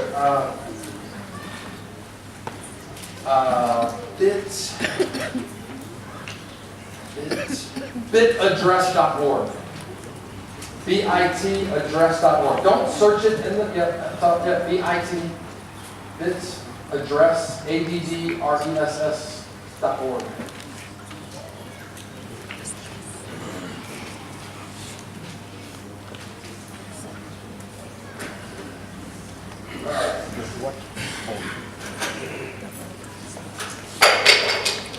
So let's say you wanted to keep some Bitcoin super safe. You could make what's called a paper wallet. So you can actually download Bitaddress program onto a little zip drive. You could go buy a brand new computer from the store. Do not put it online. Take that little zip drive, put it in, download the bitaddress.org software, and you'll be able to make a paper wallet that's never touched the internet ever. So let me show you what happens here. So do me a favor, just kind of move your finger around the mouse. So just move the mouse around here. Go ahead, just move it around all over the place. Just keep on moving. So if you want to make your own Bitcoin wallet address, you can actually flip a quarter 160 times, 160. And a head would be a 1 and a tails would be a 0. And a binary code, you can make your own address. And that's what this is doing. Okay, stop. So we're at 100%. So boom, we just made a number that's never been seen on planet Earth before.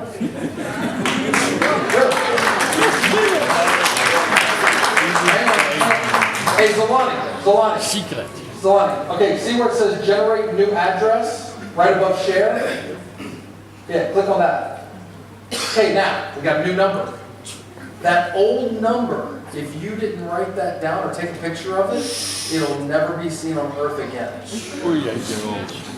Okay, so, you make this, and you print it out on a piece of paper. Now, remember, it's never been on the internet before, right?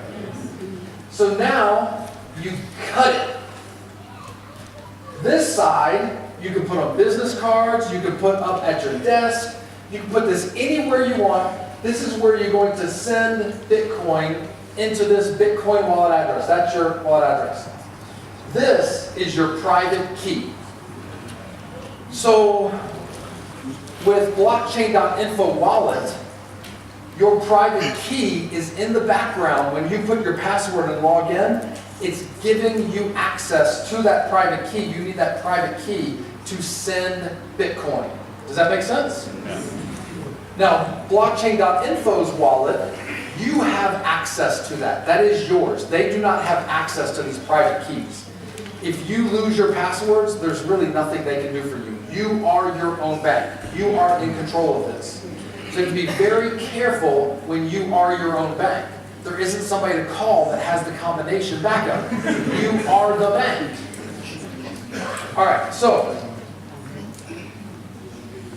this is not on an exchange. This is not online. It's just a number, but it's on the blockchain.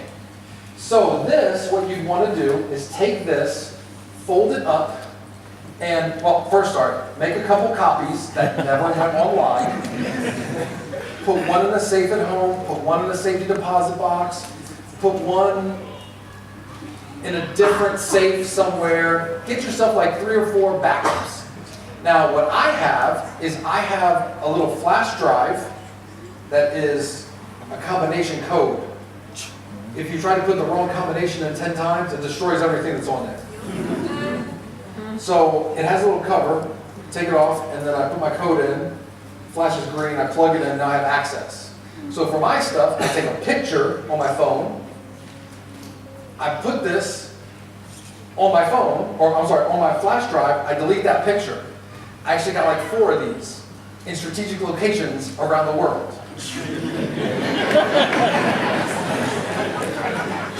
So now, if you go to blockchain.info, let's say it's been 5 years, 10 years, whatever, and you've put a little bit of Bitcoin, a little bit of Bitcoin, a little bit of Bitcoin, and you've saved up your Bitcoin, and now you got a bunch of Bitcoin, but the price has gone up, and now you're a multi-millionaire on this. And now you want to go buy a house or whatever, college education for your kid, whatever it is. So now you want to get control and have some of this Bitcoin to sell it. What you'll do is you'll go to, let's say, blockchain.info. You go into your account, into the back office, basically, of your account on blockchain.info, and it will say import. And you click on import. And then it will say import a wallet address or a private key. And you can either copy and paste that. Where'd you go? You gotta log in. Are you gonna log into that? You gotta log into that. Okay, but I mean, most wallets have it. Or they'll say scan it. So you can scan that, and then it will bring up that address, and it will say, do you want to import these Bitcoin to this new wallet address? You click yes, and now the Bitcoin go from this wallet onto your new wallet. But the thing is that when you made this, it never touched the internet. You can't hack a piece of paper. Does that make sense? Yeah. So this is like next level security for Bitcoin that you don't plan on touching for a long time.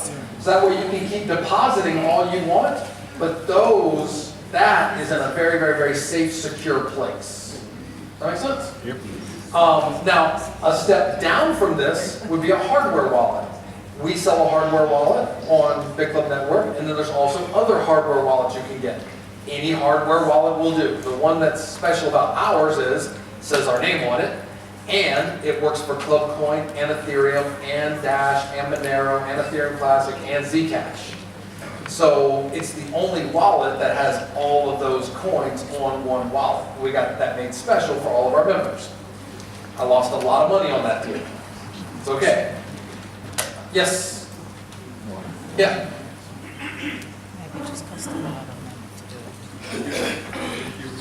Hang on, you bring your microphone, I can't hear you. Thank you very much, everybody. Look, I want to ask if, are you suggesting that I must trust blockchain by some reservation? We'll say blockchain is open source code. So if you review the code, you'll see that they have no access to your private keys and they have no access to your password. All right, that I'm aware of. Thanks very much. But then, you know what the blockchain and example and the other blockchains do? When you say you say the other blockchain. Yeah, when you said from blockchain. Blockchain.info. Okay, yeah, that's a company. Blockchain.info. When you said it was a different company. That's right, yeah. Blockchain.info was one company. Zappo is a different company. That's right. Coinbase is a different company. Yes, sir. There's lots of different companies. Quite very much aware of this. But what they do, when you send coin anywhere else, right, they change the Bitcoin address. Okay, so blockchain.info does not do that. Blockchain.info is an open source wallet that gives you control of everything. Coinbase is a bank. Zappo is a bank. You're sending them your Bitcoin. They're holding your Bitcoin. They're holding your private keys. You do not control your Bitcoin. They control your Bitcoin. Thanks very much. Blockchain.info, you control your Bitcoin. Thanks. Yeah. I don't want to hear us. Now, I'm not saying those companies are bad. I'm just saying I don't really use them. Thank you. How are you, Russ? Very good. I'm Storm from Lesotho. Thank you for coming here. You're welcome. One, I have only 2 questions, I think. Is there a possibility that IMF can centralize blockchain? I'm sorry, I did not understand that. So, Question? sorry? Say that question again? I didn't understand. Is there a possibility that IMF can centralize blockchain? No. If so, how is that going to affect us? No, it's not possible. Okay. Second question. Okay, the last one is, from our experience, there is a possibility that there is going to be an economic crash. Yes. Especially directly to the banks. Yes. So is there a possibility that cryptocurrency can be affected by economic crash? Yes.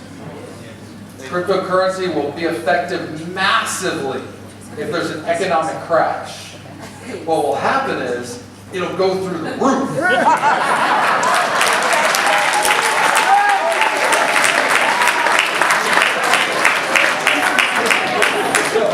So yes, it will absolutely affect you. And that is why I have all my money in cryptocurrency, not in the bank.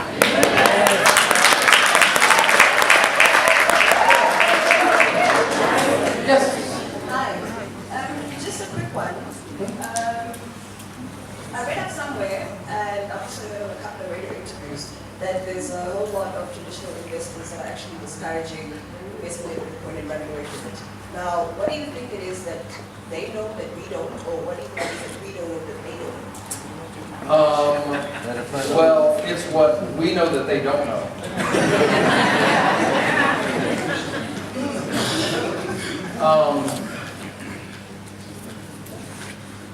Don't believe everything you read. So, let's say you had a lot of money. And let's say you wanted to buy a commodity. Let's say you want to buy a lot of this commodity. Would you want to spend a lot of money for that commodity or a little bit of money for that commodity? A little bit of money. And if you had a voice that could be heard by a lot of people, and you could say one thing that would affect the price of that commodity so you could buy a lot of it, would that maybe be an option for you? So, the billionaires that I know and talk to are investing heavily in this world.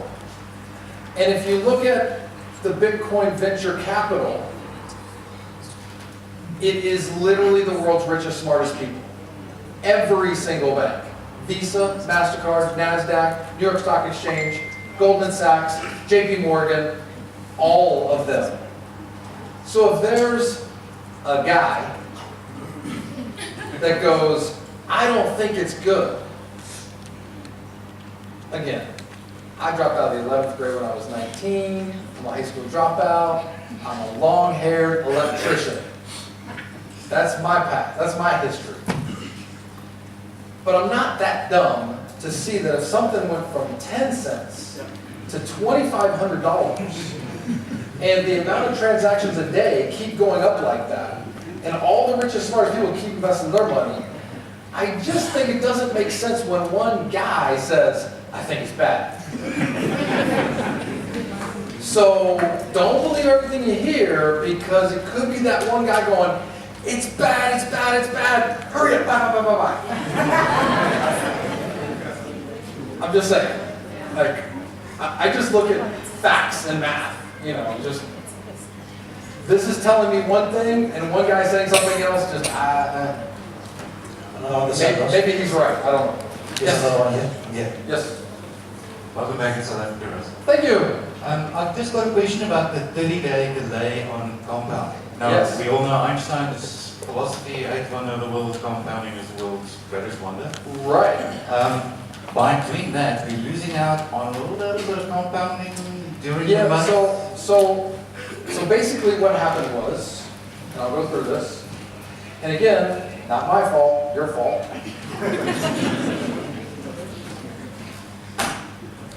All right, so you guys have all seen your full share and then your partial shares, correct? Yeah. That's for everybody. So the way our system is designed is that it basically makes an invoice for every repurchase. Every repurchase makes an invoice. And it's creating so many invoices, it's just overloading the system. And that's why we get breakdowns like the one we just had, just from our system being overloaded. So before, it was 0.0, wait, sorry. It was half of 1% of a pool to make a repurchase. So the compoundings happen based on that. They wanted to make it, the programmers, 5%. And I said, no, that's not going to work. I talked them into doing 2%, and they're working on a solution, working on a solution with this whole new back office platform to where we can go back to half of 1%. But at half of 1% right now, Russ, website's down, that's what you're going to, it just won't work. Like it just keeps crashing. So we're at 2%, they're working on a solution so we can go back, so the compounding will be faster. Look, it's not that I make any less or any more, whichever way it is, it's just the way the system runs, but it will affect people's income long term, not by that much, but it will affect it over time. So we want to get it back to there as soon as we possibly can. So it'll go back. Eventually, yes. And again, that's why we're starting an office. It'll be so much easier than having guys placed all over the world working on stuff, because when guys are around the world working, we cannot trust them. And again, because this is Bitcoin, it's not dollars. If somebody tries to screw us over in a traditional network marketing company, they're going to print themselves a check, or they're going to do a wire transfer to themselves. Their name is on that. With Bitcoin, it's just an address. So our systems, the way they're actually built, are like this. They're very compartmentalized. The problem is, we only got one programmer we trust. That's our bottleneck. So everything that gets implemented has to go through this one guy. With an office, we have their social security number or whatever their tax ID number is, their address, their passport, their history, their family information. And while they're there or they're logged into their account, we can track every keystroke, every page they go to. We can see every single thing they did. So if anybody ever does anything, we got them. It's not like this where I can't trust anybody. With an office, we'll be able to trust people. So things are going to start moving a whole lot faster. And we can manage 50 people probably with the same effort that this takes to manage 10 people. So we're going to get stuff done so much faster when this office gets up and rolling. So I hope that makes sense for you. Okay. Yes? You guys are asking some good questions today. I just want to ask about the link of Lino with the Bitcoin, because I don't know how am I going to get my money. So will you please show me how to link Lino with Bitcoin? Is it Lino? How do you call it? Luno. So you want to know about how do you sell Bitcoin to get cash? Yes. All right, so I'm not an expert on that because that's a South African thing. Here's the thing, okay. Let them go through that at another time, because that's just for a local thing for Luno. Here's what I'll promise you, and I think everybody that has a lot of experience with Bitclub Network and Bitcoin, it's 10 times easier to sell Bitcoin than it is to buy Bitcoin. Like me personally, right now, I have some cash at the hotel. I will buy Bitcoin gladly, no problem. Anybody has Bitcoin they want to sell, I will buy it. And I think what you'll find is there's a number of people in this room that will buy just about any amount that anybody here is willing to sell.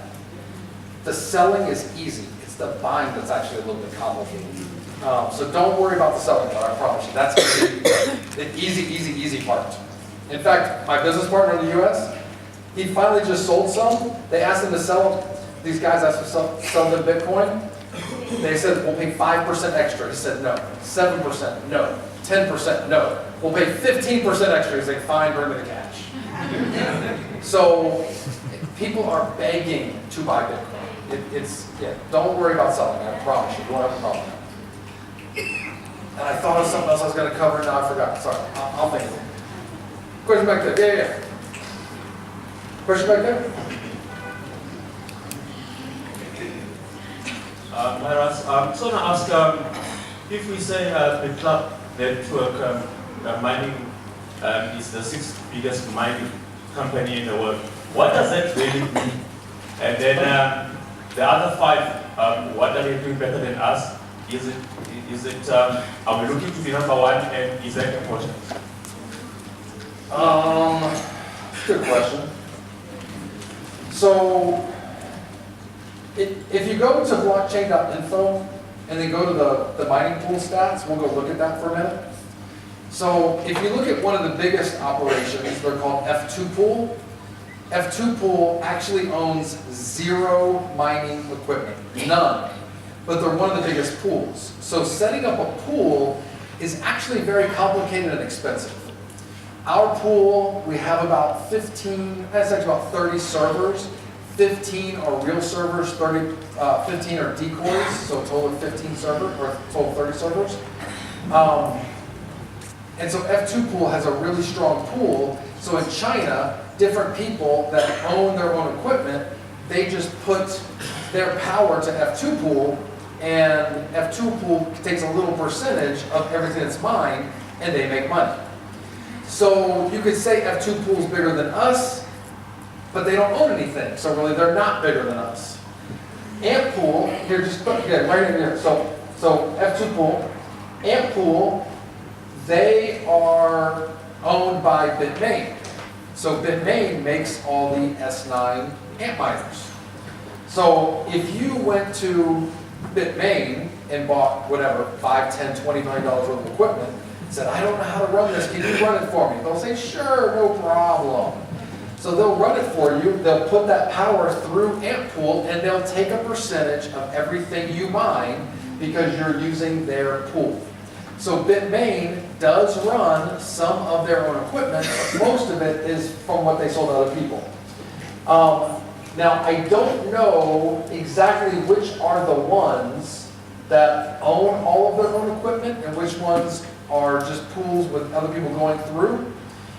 I just know that if you take like an entity and they actually own the equipment, we're probably number 5, number 6, somewhere in there. What are they doing better than us? It's not that they're doing anything better than us.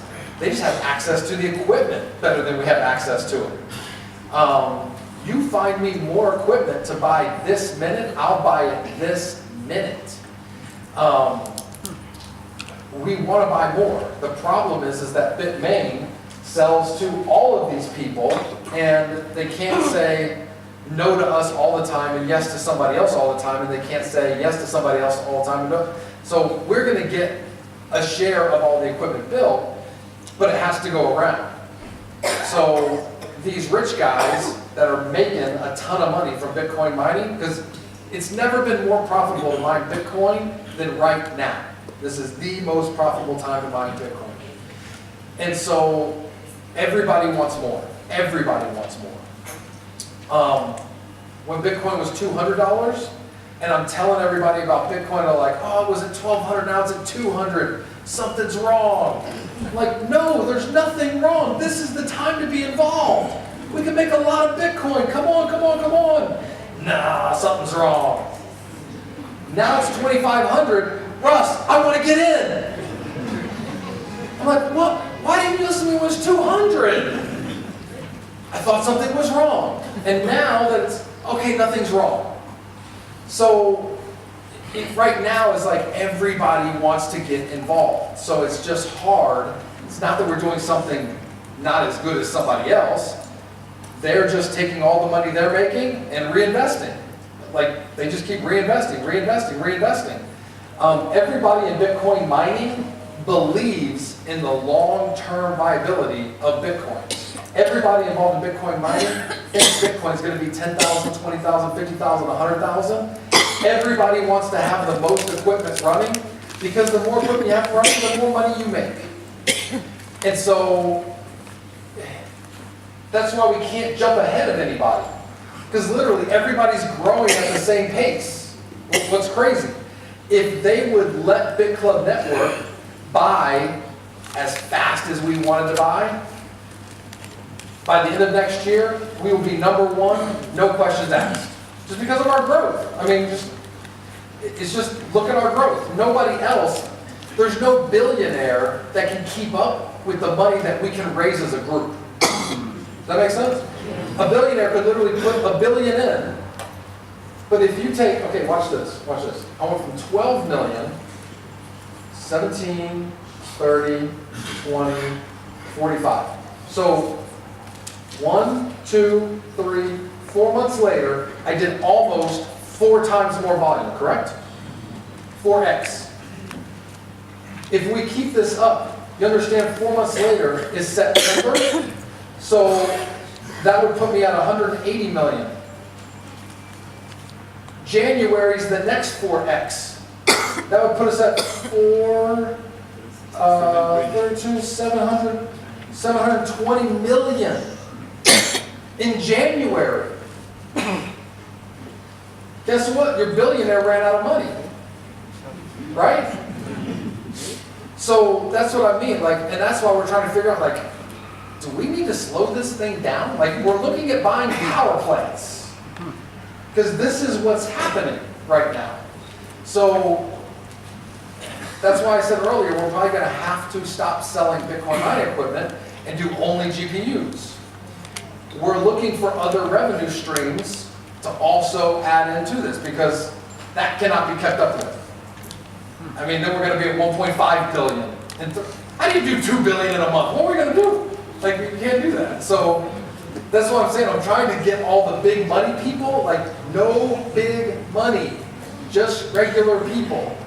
So, because I don't want this to happen. If we let the big money guys come in, that's what happens. If we just get normal people, we can actually limit it. Yeah.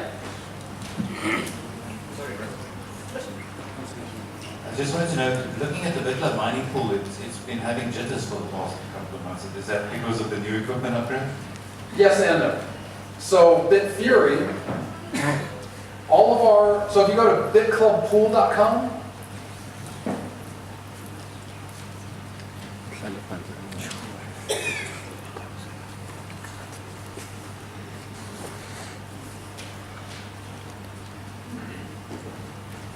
and then click on stats, pool stats.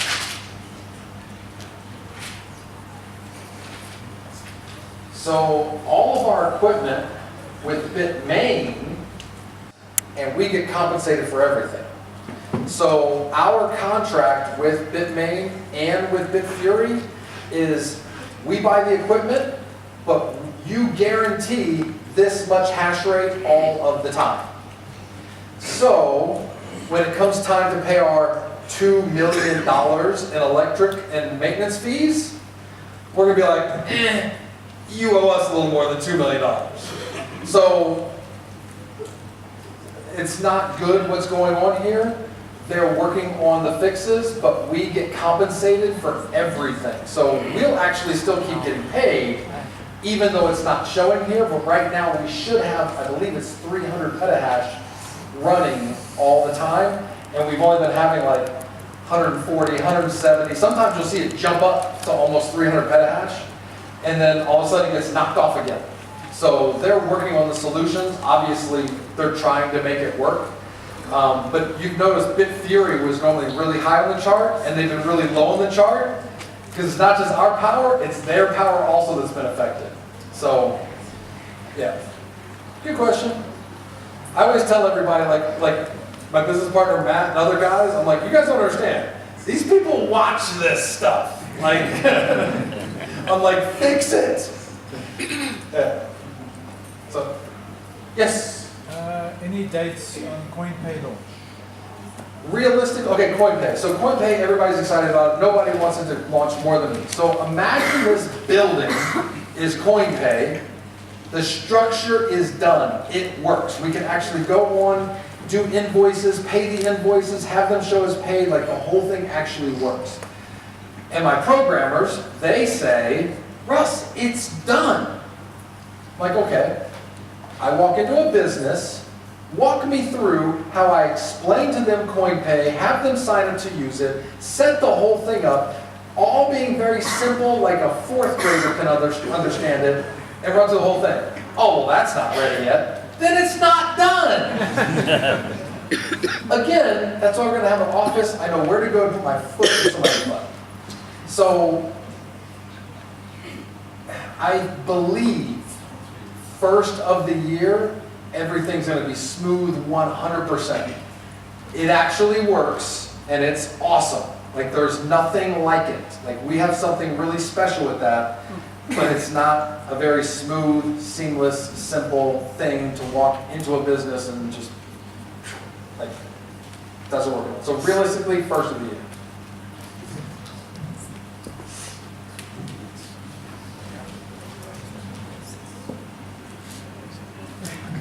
Thank you, Doctor. If I'm correct, it seems like there are also going to be 21 million Bitcoins, blocks of Bitcoins. I'm not sure if I'm correct. I don't understand that. Say that again? If I'm correct with the numbers, it seems like there are going to be only 21 million blocks of Bitcoins to be released. Not blocks. Bitcoin. Or Bitcoin. 21 million Bitcoin. And then the estimated time is up to 2140. That, okay, if everything goes at 10 minutes, That's right. then it will be 2140 when there'll be no more new Bitcoin. Then what will happen after that?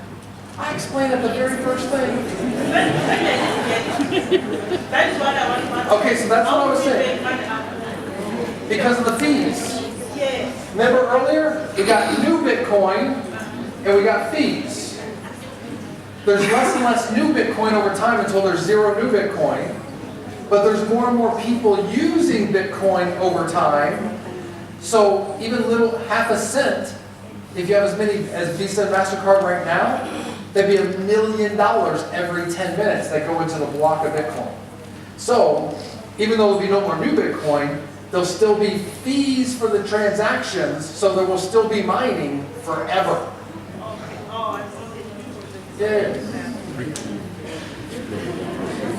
Behind you. Thank you, Yes, sir. My question is, how many hash rate do we have on 500? Say that again? How many hash rates do we have on 500? We don't do it like that. That's the way other pools do it. I think that's a very bad way to do it. So by you just buying, most of the pools, you buy a certain hash rate for a certain period of time, for a certain amount of money, you get that much, and then as the difficulty goes up, you make less and less and less until your time runs out, and then you make no more. If you want to do it again, then you got to invest again, and then the same thing's going to happen. So I didn't think that was the right way to do things here. So the way we decided to do it, when I was talking to everybody, is we would just have everybody be a part owner of the mine. So if I would have sold you a hash rate 3 years ago, you would have gotten like this much hash rate. Now you get this much hash rate. Just because the hash rate is much bigger. So, I'm sorry, wait, sorry, the other way around. You got this much, now you get whatever it is. My point is, if you had joined 3 years ago, your money would have bought S3 Antminers. Now your money buys S9 Antminers. Do you know the difference between a petahash of S3 Antminers and a petahash of S9 Antminers? You don't know the difference, do you? I'll tell you the difference. First of all, you have a mega hash. 1,000 mega hash equals 1 gigahash. 1,000 gigahash makes 1 terahash. Sorry, terahash. You know what a terahash is? A terahash is 1 trillion calculations a second. So if you have 1,000 trillion calculations a second, that's 1 petahash. Does that make sense? An S3 petahash cost you, so for the S3, cost you $56,000 per month for electricity. For the S9, it's $5,500 a month for electricity. Does that make sense? So, if we want to have a long-term company where we can all work together, we had to do it where everybody could participate. And if we did it where you buy in here, then the next guy buys into the next level, the next guy buys on the next level, eventually you're out because your equipment's no good. Then eventually the next guy's out. And eventually the next guy's out.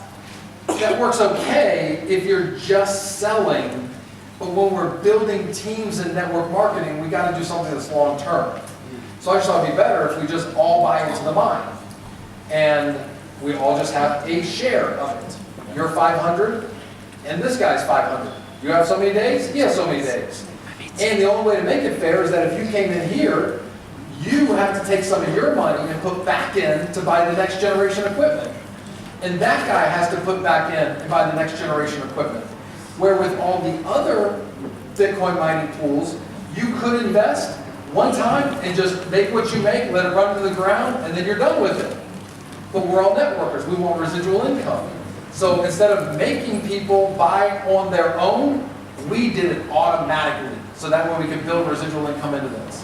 And it wouldn't work if we did it where we sold you a certain amount for a certain period of time. We would never be able to actually put in that repurchase and make it where just everybody's in it together. Does that make sense? Yeah. So, cool.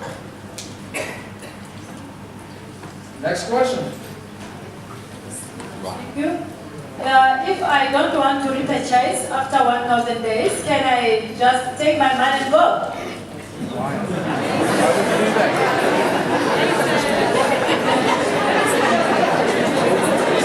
Right, so, the simple answer is no. But here's the thing, is that by the end of those 1,000 days, number one, you start out with 1,000 days, but then you start making repurchases. So when you make a repurchase, this has its own 1,000 days. And then you make another repurchase that has its own 1,000 days. Another repurchase has its own 1,000 days. And so you end up getting all these repurchases. So eventually you run out of 1,000 days. This still has 7 days left. This still has 18 days left. This still has, and eventually you get down to the bottom where it still has 1,000 days and 992 days. So after these 1,000 days, if you don't want any more money, that's fine. Don't go withdraw it. But we're going to keep paying you. So it doesn't stop after 1,000 days. And by the way, when you're like, after 1,000 days, can I just take my money and go? take your money every single day. You don't have to wait for 1,000 days. Okay?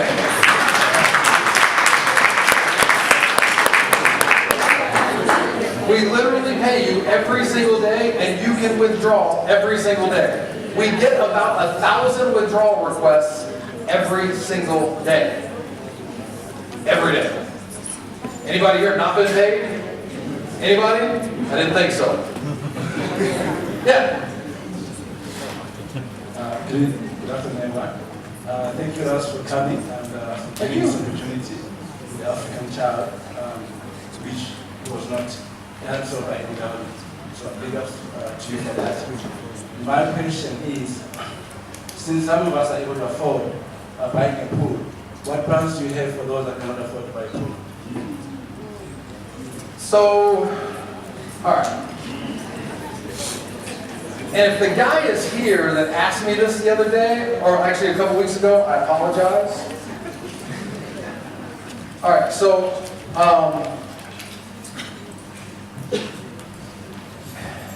$600 is not a lot of money. Now, I know for a lot of people, it is a lot of money. And I think anybody should be able to come with a 99, even if you got to borrow it from somebody.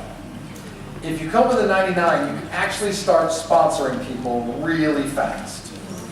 And you got an office to bring people to. And a guy asked me this the other day, and I've just been so busy, I literally took 4 flights in 3 days, 5 flights in 5 days.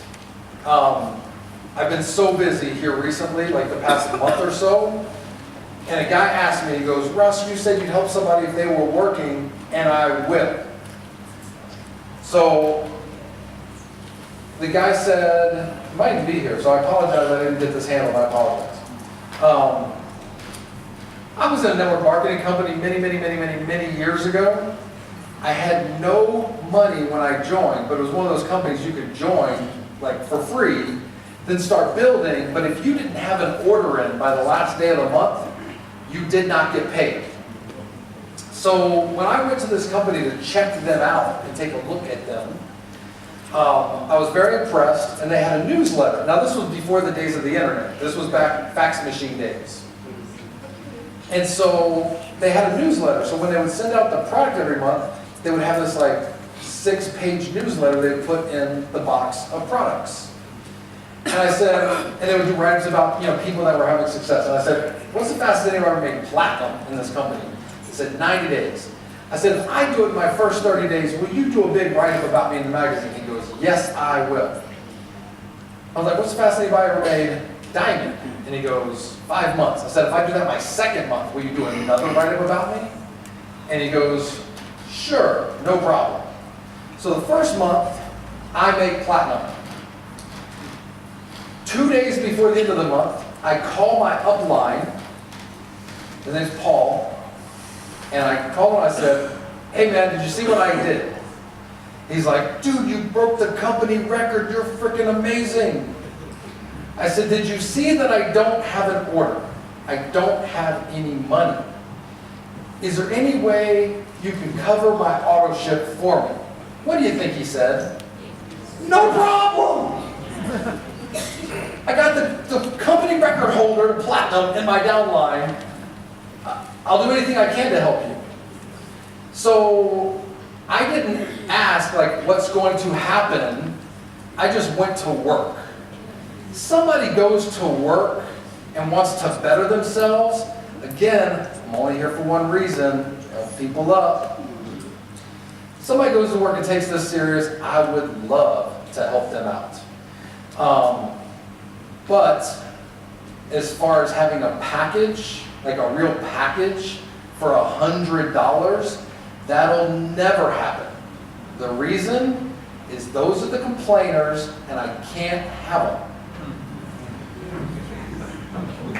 500 is true. Now, I don't mean to talk bad about, but my guy that has 550 founder positions, I literally haven't talked to him in 1.5 years. And he keeps buying positions. the guys that put in the huge money, I don't hear nothing from those guys. It's the guys that have a 500 pool and have never sponsored one person that complain the most.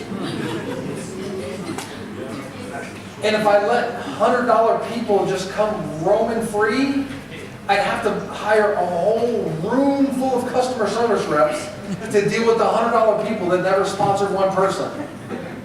I gave you $100, I barely made any money today. Where I met a guy that's worth $150 million. He bought a founder position his first month. After 1 month, he went, whoa, I made 3%. He put in another $50,000. 1 month later, he's like, dude, I made like another 3.5% the second month. So the third month, you know what he did? He put in $200,000 more. And again, I don't know if I told this story. Did I tell the story about Japan, the two guys in Japan? No? That was earlier I told that. Let me tell that story real quick. I was in Japan, and two guys that are in Bitclub Network, one guy had been in for about a year, one guy had been in for 2 years. And these guys really don't do much, but they got a lot of potential. So I was sitting down with them, just being courteous and nice. And the one guy, he's young, been in for a year. He has an electronic cigarette store, a vape store. And he's telling me about how successful the store is doing, and he got a big investor, and now he's going to be able to expand and start more stores. And I think he got like $1 million investment. So then, the other guy, after he was talking about that, the other guy, it's like, Russ, Bitclub Network's just so hard. I'm like, why? It takes so long to break even. Like, how long does it take? And he's like probably a year and a half. Okay.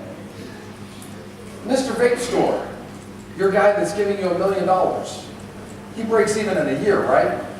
No. Does it break even in 2 years? No. How soon, if you don't lose his money, is your plan to break him even? 5 years. So he gives you $1 million, and you're hoping to break him even in 5 years. And somebody signs up for $600, and they're crying about not breaking even in a year and a half?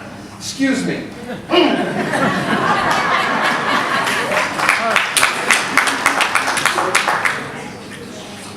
I am trying to take people with job, scam, Ponzi scheme, broke mentality and turn them into millionaires and millionaire mentality.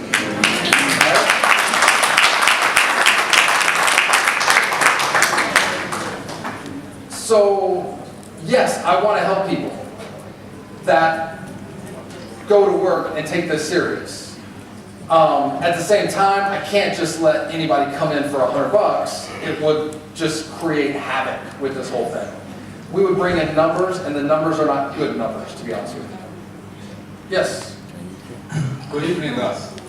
I just want a clarity. I saw something on the office about the mining starting after 30 days now, no longer after 10 days. I just want a clarity on that, just the reasons behind it and everything. Yeah, no problem. Good question. All right, so it used to be you had to wait 10 days before your 1,000 days started for the Bitcoin mining.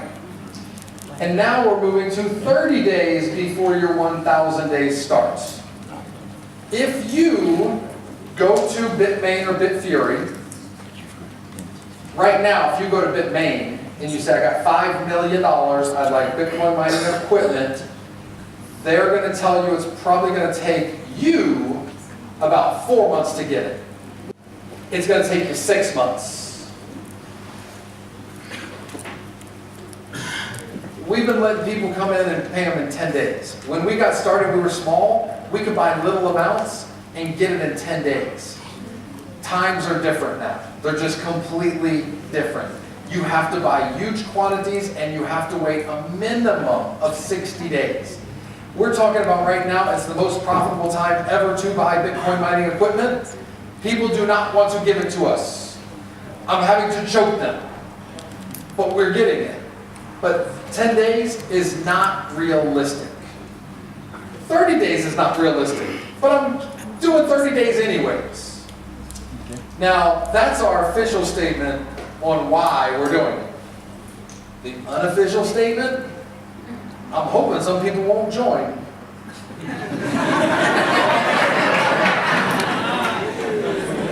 This is actually a way for us to try to slow it down. I don't think it's going to work, but I'm trying.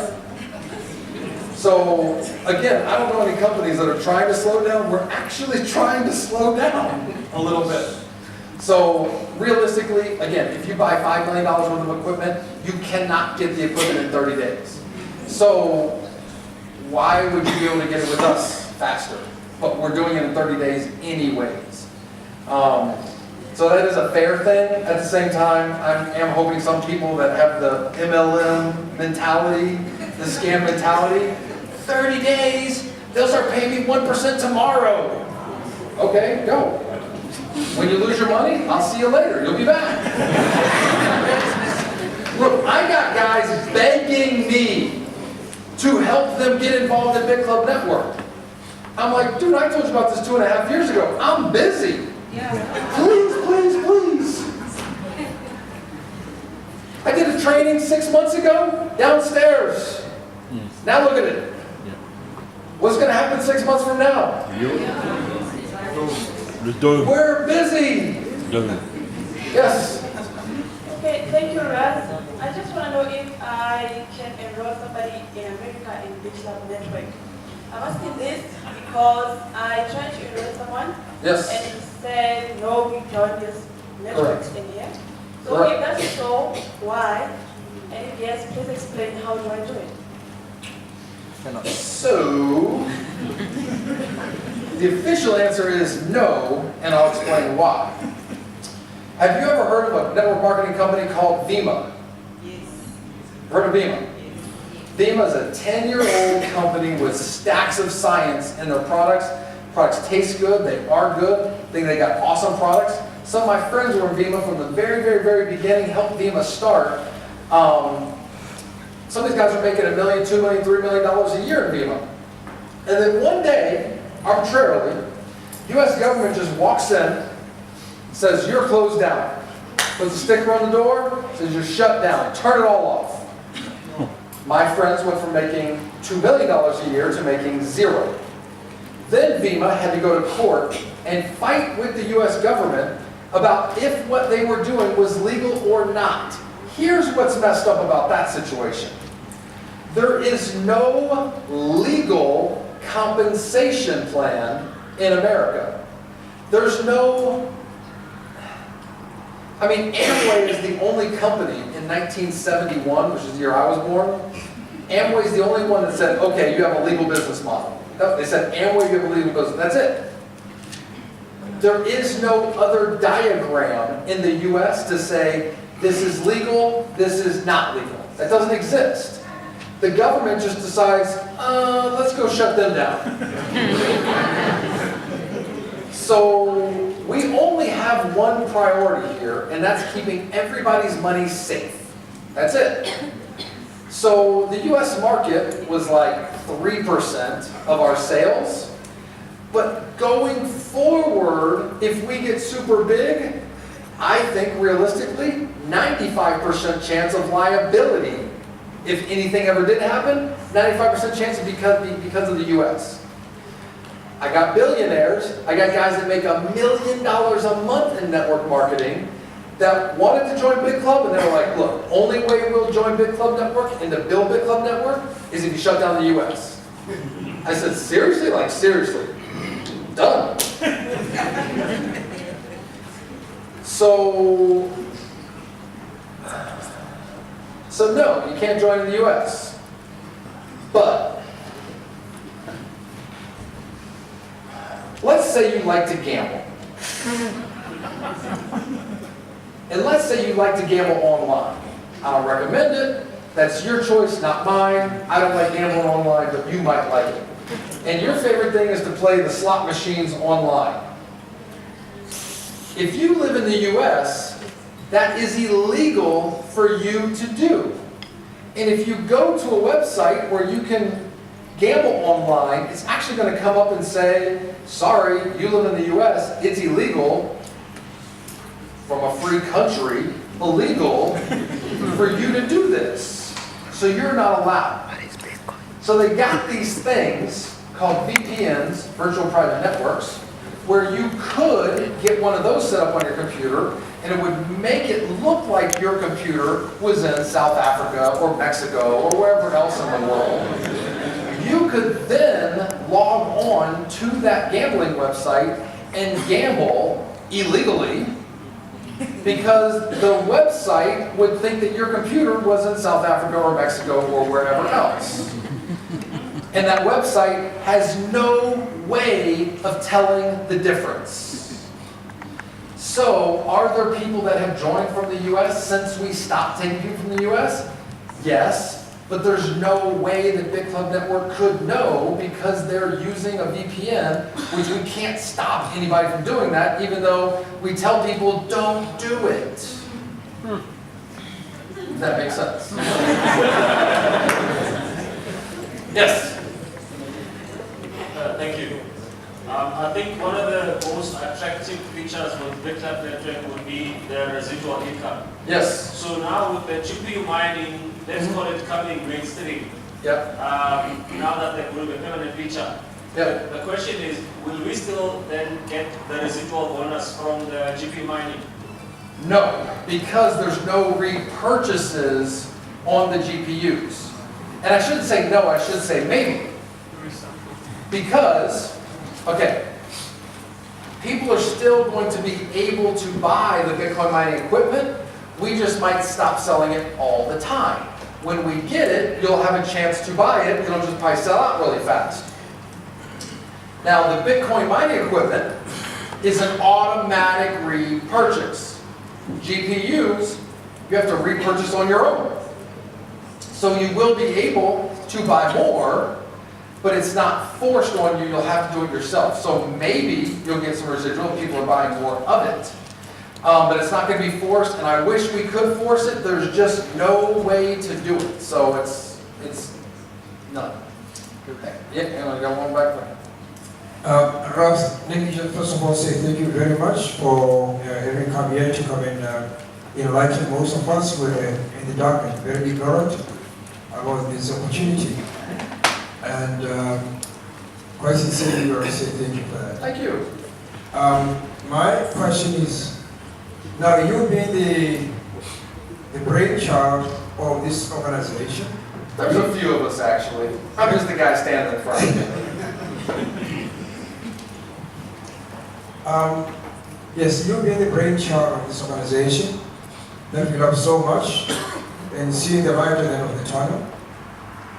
Some of us actually have seen the woods from the trees, because before that we didn't know anything about this Bitcoin stuff. I would like to say thank you very much to my leader. You see someone here? It's a junior who met me about a year ago, and she was really an eye-opener to me. And I never looked back since that time. And I still want to learn more of Bitcoin so that I can stand the waves. Now, the big question is, as you're the main man behind it, and looking at the succession planning, what measures are there in place to ensure that if anything happens to Russ, God forbid, there will be continuity in terms of whoever will be looking after the company, because that's, I think, very, very important. I get asked that from time to time. Okay, go ahead. And that's the first question. Now, the second question is that some of us have got constraints in some of the countries that we come from, particularly with regard to the exchanges. Right. And I believe, as the members of this nice investment opportunity, we should take advantage of the exchanges, setting up exchanges. And I particularly am very much interested in setting up an exchange. It is one of the constraints that we have. So how can you guide in terms of going about it and to ensure that the agrarian rules that we have in some of our countries, we can be able to bypass them, or at least be able to ensure that we don't have those pitfalls? Thank you so much. Gotcha. Okay, so first was how does somebody, well, second was how does somebody start an exchange, and countries, and the other one was what about me? What if something happens to me? So if something happens to me, you guys will be just fine. The mining has very capable people running the mining operation. I am not a programmer. I was very clear. I dropped out of the 11th grade when I was 19. I'm an electrician. Besides that, I'm a network marketer. So the programmers, they run all of that. There's other people besides myself that really run Bitclub Network. So right now, I'm standing here talking. There's a team of guys answering support tickets. I really don't do support tickets. I go and check the withdrawals, and I'll pay the big withdrawals, but all the small withdrawals, those are other guys that do those. So there's nothing that I do, except for talking to you guys, that really runs anything. I'm not the guy you gotta worry about. It's the programmers that you really gotta worry about. Luckily, they don't leave their house very often. So we do have, you know, contingency plans in place, but I'll be real honest with you, I'm not the guy you gotta worry about. If something happened to me, you're fine. It's the other guys, because I can't do what they do. But that's another reason we're working on having an office in place, because it will literally make it where there's no one person that is that important. Because remember earlier I showed you, we got lots of different programmers, but they all have to go through this one guy to get implemented into Bitclub Network. That's the guy that's important. That's not me. When we have an office, that guy won't be that important anymore, because we'll have a whole office. All right, so setting up an exchange. So here's the thing, is that fiat currency ties in with governments and central banks. So if you want to be an exchange, a money transmitter, when I say money transmitter, we're talking about fiat money. So somebody's going to buy Bitcoin from you or sell Bitcoin to you for fiat money.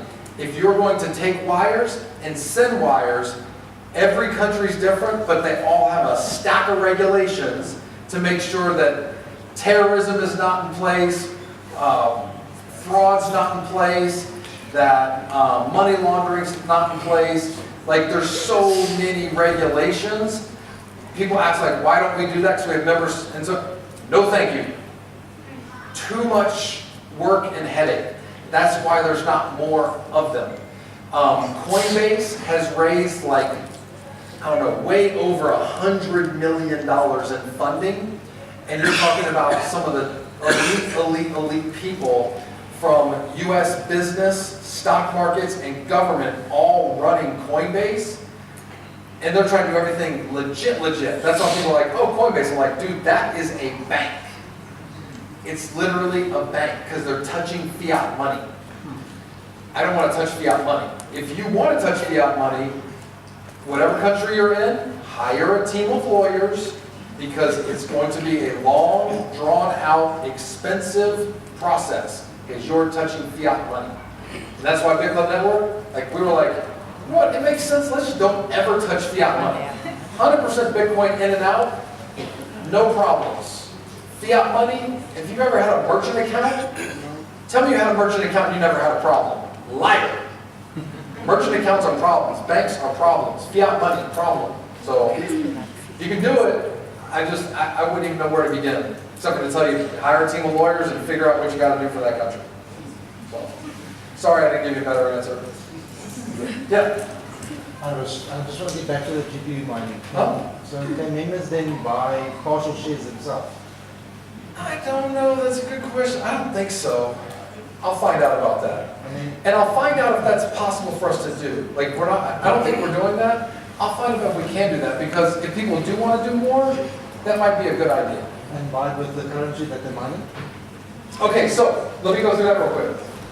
When you say buy with the currency that they mine. So what we're doing right now, with Bitcoin, you can have a username, and you can transfer Bitcoin from one username to another username. So like guys that have 15 usernames, they can transfer the Bitcoin all to one username and then just do one withdrawal.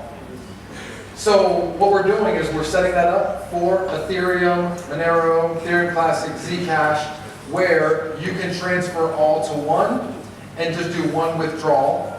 Or we're setting up the invoices to where right now you can do invoices with Bitcoin and Clubcoin. The Bitcoin you can do from your back office wallet, or you can do from an external wallet. We're also setting it up for Ethereum to pay from your back office, and for Monero, and I think Ethereum's first, and then we're going to do the other ones. But we have a lot of people that bought GPU shares on different accounts, and they're like, look, man, I have enough in all my accounts to buy another share, but I don't have enough on one to buy another share. Can I combine them to buy the share with Ethereum? So we're setting all that up right now because I know there's a lot of people that want to do that. And I guess I could bring up the partial shares also. Just when we saw the repurchases weren't going to work, I think we just dropped the whole thing, but I'll talk to them about that also. But that is getting set up right now. All right, and then Raymond, who's a leader in Kenya, he helped set up to get this trip for Dubai done. That's going to be the end of October. I think it was like the 13th, no, 15th? 14th or 15th, I think 15th to the 20th. I forget what it was. I forget the dates. Maybe it was the 17th to the 23rd. I don't remember. But it's the end of October is going to be the Dubai trip. I have reserved 500 rooms. The problem is, I know Korea wants 130 rooms, and I know Japan's probably going to want 150 rooms. So that's 280 rooms. I only got 500. Remember, they're 70% of Bitclub network, and that's less than 70% of the rooms. Like I told you earlier, we got it's like 44 monster builders. We have like 250 master builders. Then we have like 550, maybe more, pro builders. So that's like 840, 850 pro builders and above fighting for 500 rooms. So this trip is going to be 5 nights, but you have to be pro builder or higher. So please hurry and become a pro builder.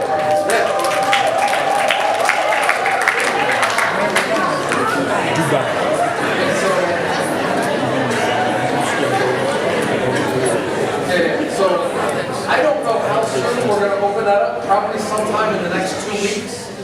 So if you're not pro builder, I would be hustling to become pro builder in the next 2 weeks.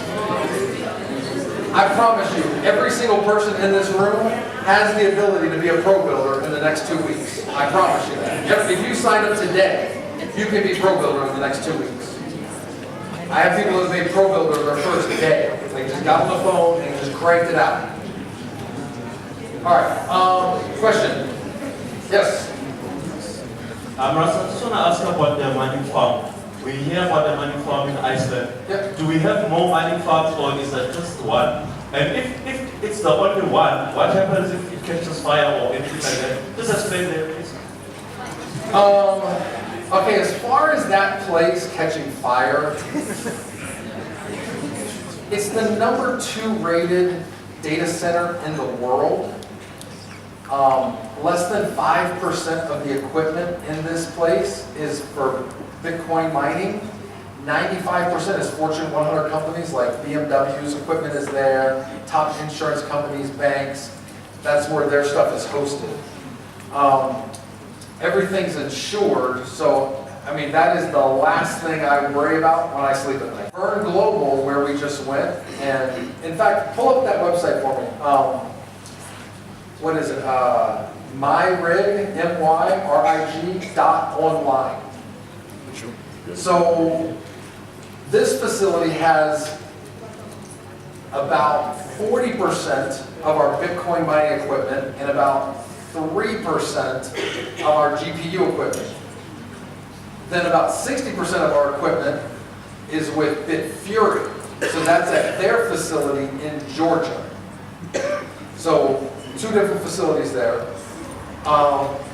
And then there's another facility in Iceland that's separate from Vern that hosts a lot of our power for GPUs.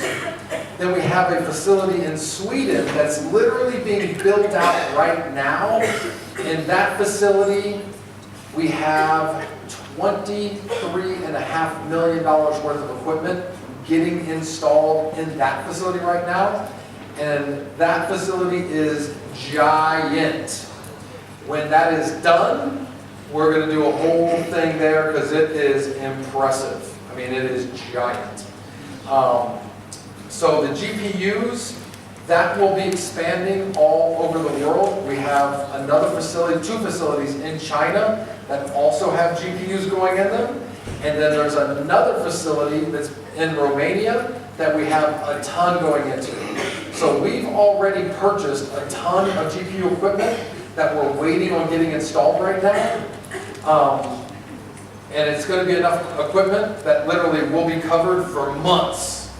Then we have more that we're going to be ordering after all this is installed. We'll order more, but we'll have enough to where we'll be able to sell probably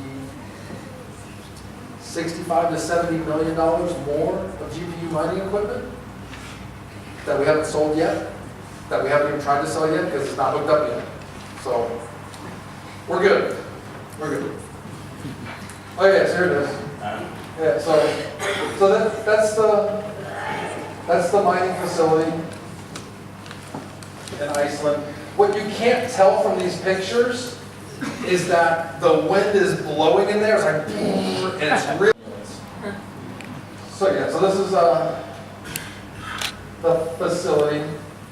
Yeah, that's guys worth about $7 million. 6 million, 7 million, whatever. Yeah, him. You're about 6, 7 million. So yeah, we got lots of pictures, but I mean, you can go through here. There's many different pages of everything, and so we just had over 200 people that showed up there for this. And the way that happened, by the way, you guys noticed we never put an announcement on the website about this, right? You guys didn't even know we did this. What happened was the group from Japan said, Russ, can you set it up with Yoshi for about 20 to 25 of us to go to Iceland to do a tour?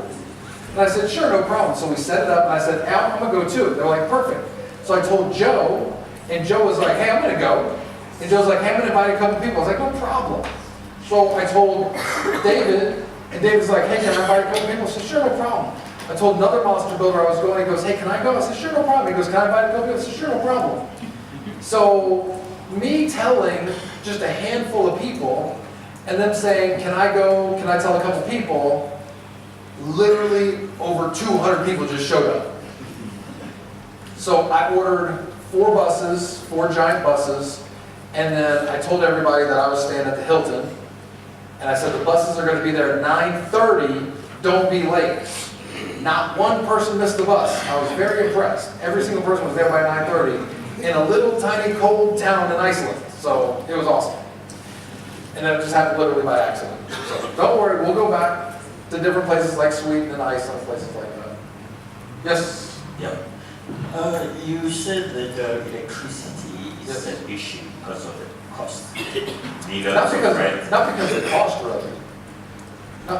It's not that it's because of the cost. It's because. Well, go ahead. Finish your question. Thank you. All right. Electricity is expensive. Yeah, of course. Yeah. Millions. Of course. We've got a lot of solar here in Africa, and we can harvest power from the sun. Yep. And have a plant around hotel. Right. Pretoria and Bitclub. Right. So it would cost 10 times more than what we're doing. We've already looked into it. Doesn't make sense. Doesn't make sense. Why? Because of the expense. It's too expensive. Way too expensive. It's super massive expensive. That's why. I want to be good. We've looked into everything. And the thing that makes sense long-term for us is actually build or buy a giant power plant. When I talk about a giant power plant, I mean could power Johannesburg, like a giant power plant. So we're looking at doing that. Solar, the amount that we would need, we would have to have kilometers and kilometers and kilometers and kilometers and kilometers, and it would take years and years and years to build. It just doesn't make sense. If it did, we would do it. That I promise you. Okay. But as far as like the expenses, once all of our GPU mining equipment is up and running, all of our GPUs should be making over $11 million per month. And our electricity expense will be about $700,000. So that's a pretty good return on investment right there. That's the GPUs. The Bitcoin right now, at 200 petahash, not 300 petahash. At 200, let me do the math for 300. So at 200 petahash, it was 1.1. 300 petahash, we're going to be about 1.6. So at 300 petahash, we're at about 1.6 million a month in electricity, but we should be mining about 8.5 million a month. So very profitable. So yeah, we're good. So I mean, it's an expense, but we make a ton of money, so it's all good. Yeah. But again, if something made sense, we will do it. It's just the solar with batteries, because you have to have batteries also, because at nighttime and on very cloudy days, you got no power. So it just doesn't make sense. So thank you for thinking of that. Questions? Come on, man, it's only 6:30. We've got about 4 more hours.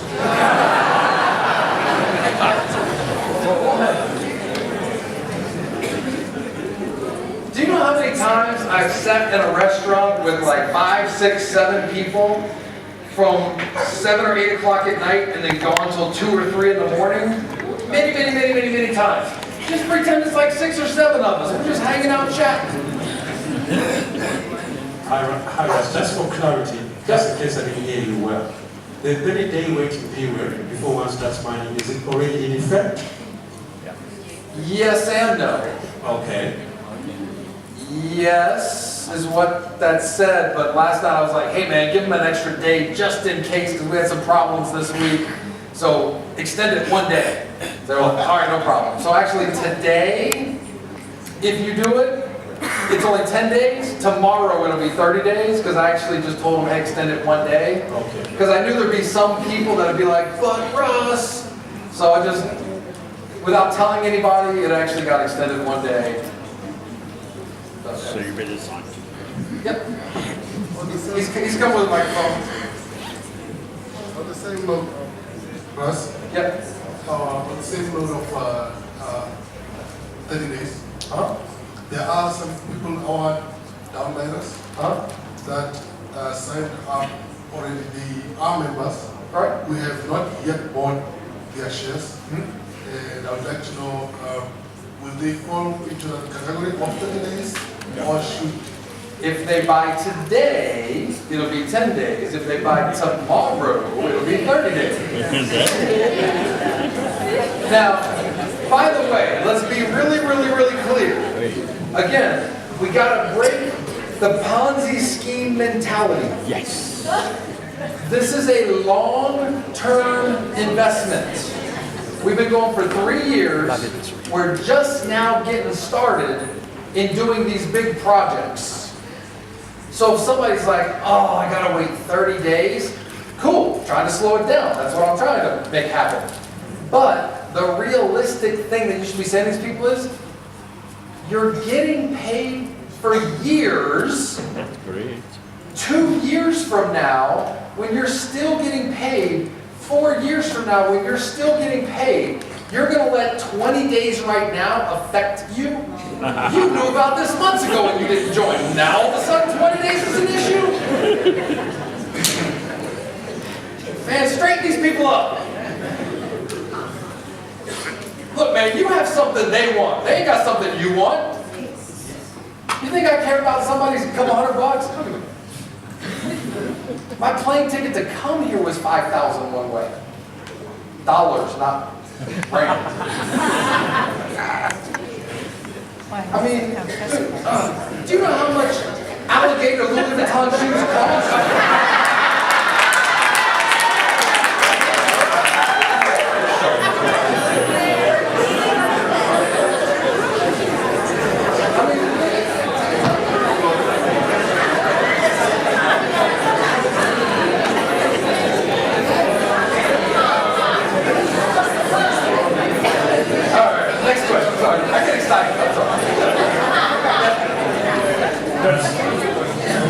I just want to cover this Ponzi scheme mentality.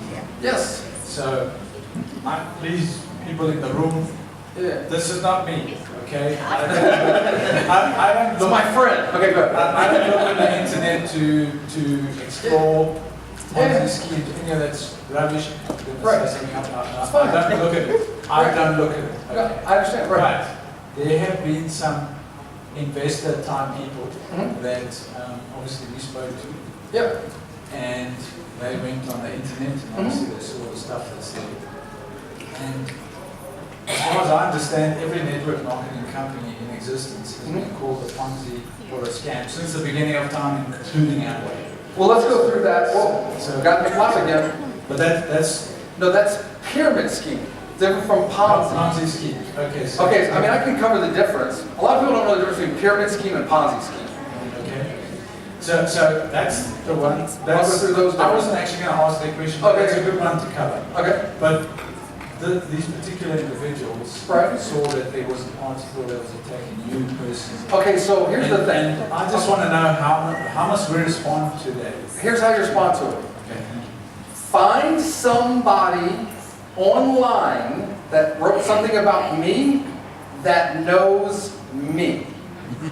Because if you talk to people that know me, they're not going to tell you nothing but good about me. And if you find somebody that knows me and you talk bad about me, they'll probably have something to say to you. I've created a lot of millionaires. I started Bitclub Network and started calling people and said, we're doing Bitcoin, which is not really a real currency, but I think we might have something here. There's no office, no registration, no this, no that, none of that. Just trust me. And now we've done over $300 million in sales, have 60,000 people in over 100 countries because my friends 100% trusted me. So if somebody reads something online that somebody wrote about me and they don't know me, which I promise you, they don't know me, I don't really care what they wrote. And if somebody's going to judge Bitclub Network on that, please don't join. It's that simple. Look, you guys think I'm crazy, but I got two favorite words that I've used since the day we started Bitclub Network. And I've said them 1,000 times to 1,000 people. Don't join. And it's funny that almost every single person I say that to goes, no, I didn't mean it like that. I'm sorry. So, yeah, if somebody's looking up me and they don't join, I feel bad for you. There's people that didn't join 3 years ago, and now they're begging. Begging. So, and tell them I'm sure they're perfect people. Yeah. Okay? All right. So maybe for everybody, clarify Ponzi versus Ponzi pyramid. Okay, sure. So, the most famous Ponzi scheme that was all over the news. The what? Change the pen, okay. See, this works better. Alright. So the most famous Ponzi scheme guy that we probably all heard of was Bernie Madoff. So Bernie Madoff had a $60 billion Ponzi scheme that ran for 20 years. Bernie Madoff was the CEO of NASDAQ. Heard of NASDAQ, right? So then he started an investment firm, a hedge fund. And he had all the people that he knew, and he had a huge reputation, so people started investing money with him. The first year, he only, I think what it was, he only made him about 8%, and he felt like everybody would leave. So he upped it for that first year to 12%. He added an extra 4% for that 1 year. Not 1% a day, 4% for a year. And he figured, you know what? Next year I'm going to have a good year, and I'll make it up. The next year he had another bad year. So he fudged it a little bit again. After that second year, it was basically out of control, and he just faked it all the time. He had a team of people that would go, okay, we made 13% or 14% for the year. Now, go back for the last year and look in the past at what trades we could have made to have made that and show that that's what we did to get them this return. And he had a team literally do that. But what was actually happening was that the people that came in year 2, their money paid year 1. And the next year, that money paid these guys. And the next year, paid these guys. And the next year, and the next, and the next year, and the next year, and the next year. And then you know what happened? He ran out of arms. That's all that happened. He ran out of arms. 4% a year ran him out of arms. That's why people say, Russ, 1% a day. Do you know how fast your arms are going to run out? You can't do that. It's going to collapse. That's a Ponzi scheme. A pyramid scheme is more of an MLM term. So has anybody ever heard of gifting an MLM? Or MMM and MLM? Okay. What is the product in MMM? There is no product. You give some money, and that's going to go as a gift to somebody. Then you tell 2, and they tell 2. I mean, this isn't how MMM works, but this is how gifting works. And basically, you have a 2x3 matrix. So you tell 2, they tell 2, they tell 2. And when you give your money, and when all these people come in, they're all going to pay you. So you're going to get this whole row of money from these people. You get that whole row of money, you're rich. Then you come in again, you tell 2 more. No product. Recruit people and get money only. That's a pyramid scheme. Ponzi scheme, investment, do nothing, get paid money. Now, if there's a real investment, that's an investment. If there's no investment and it's new people paying the old people, that's a Ponzi scheme. So all of these cryptocurrency MLMs, they're all saying, give us money, do nothing. That's what Bitclub Network says, give us money, do nothing. But we actually buy computers and we actually mine Bitcoin. But it's transparent, you can see it, it's not a story. These other guys are like, look man, we're making trades, we can pay you 1% a day. Can you prove that to me? Just gotta trust us. It's our special secret algorithm. You're lying. Period. So, does that make sense on that? So yeah. Next question. And by the way, I don't think you can find anybody that's been at Bitclub Network for, a year and a half or more that's unhappy with Bitclub Network. Yeah. In the history of Bitclub Network, I think we've had 7 refunds. Like 7 people that asked for a refund.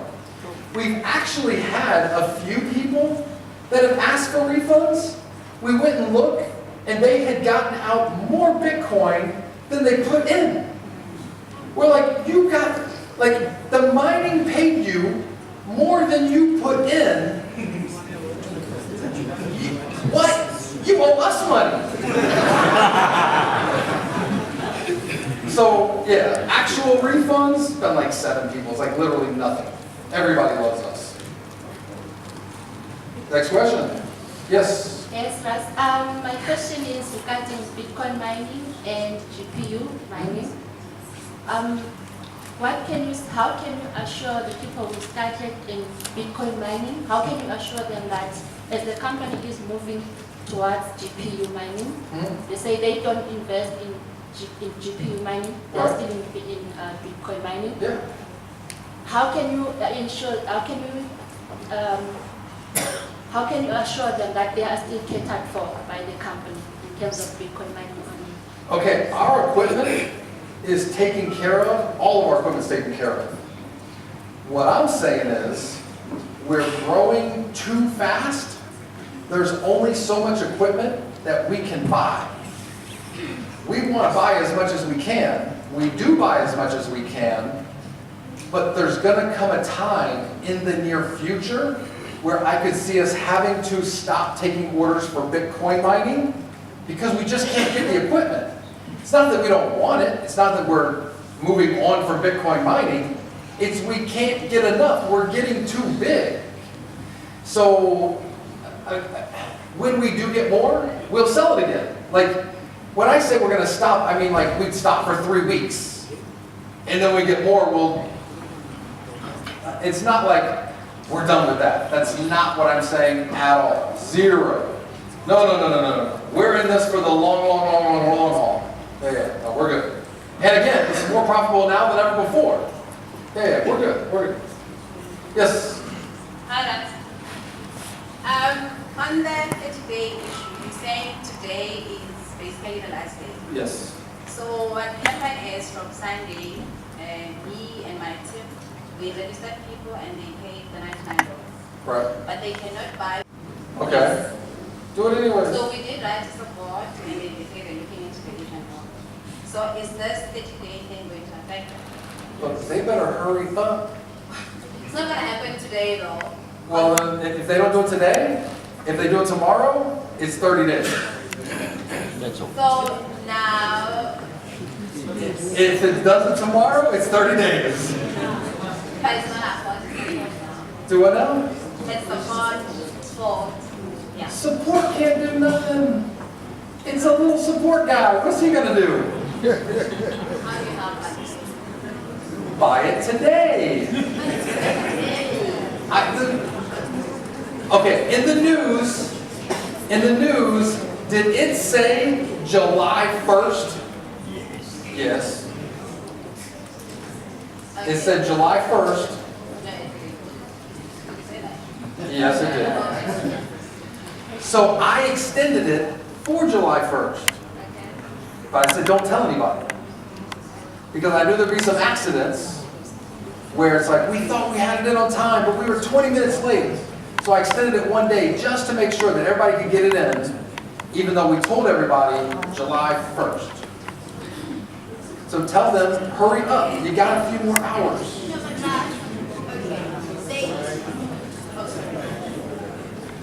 Okay, what happened is, we registered them since Sunday, last week Sunday. Right. They paid the $99. Right. But the status is inactive, meaning they cannot purchase phones due to that. Their status is inactive? Yes. Okay, let me unmute. Okay, can I try and Okay. What happened is we registered a prospect.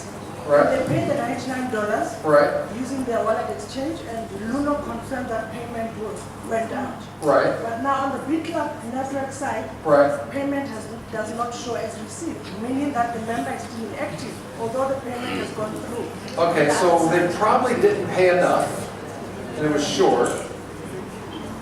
Something like that, get it to Hannah. Hannah will send it over to me. I'll look it up.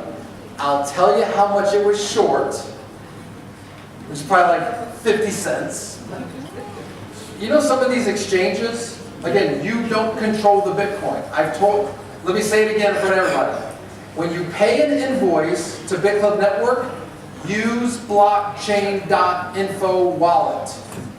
When you use an exchange, they're controlling it. And some of these exchanges, they charge a fee, like 0.05 Bitcoin. if you pay an invoice and it's 0.05 too little, it shows as not paid. So that's what I'm saying, like, that could be the problem. So hurry up, get it to Hannah as quick as possible, because that's probably the problem. And then hurry up and get it back. And then that's what it is, exactly. Which wallet did you send it from? That's what I'm saying. Some of these companies, they charge fees. Like they charge 0.05. So our invoices, just so you understand, our invoices, they're looking for a specific amount of Bitcoin. If it's not that much, it just shows as nothing.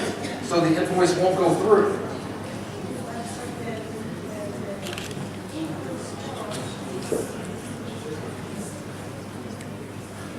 No, it's not. Okay, I don't know about Luna. See, I don't know about Luna.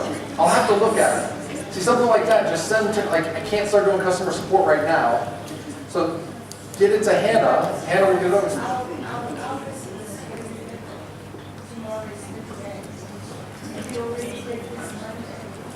Okay, get it to Hannah. She get it to me. I'll look at it later. But yeah, most times, generally when Hannah sends stuff to me, I'm like, short, right? I would go short. And I put how much it's short. So, and generally, for some reason in South Africa, these exchanges, they charge 0.05 Bitcoin. And that's showing short on the invoice. Use blockchain.info. Move your money from Luno to blockchain.info. Now, to your blockchain wallet, there's no fee there. So then you just pay the invoice and it goes through. Luno, does Luno charge a fee? No, it doesn't. Oh, Luno does not charge a fee. Okay. Okay. Then I don't know why it would be like that for them. It might be on your side that you pay less. But it's fine, we'll sort it. Just, sort it out. okay, but just give it to her, we'll figure it out. We'll figure it out, no problem. Yes? Question?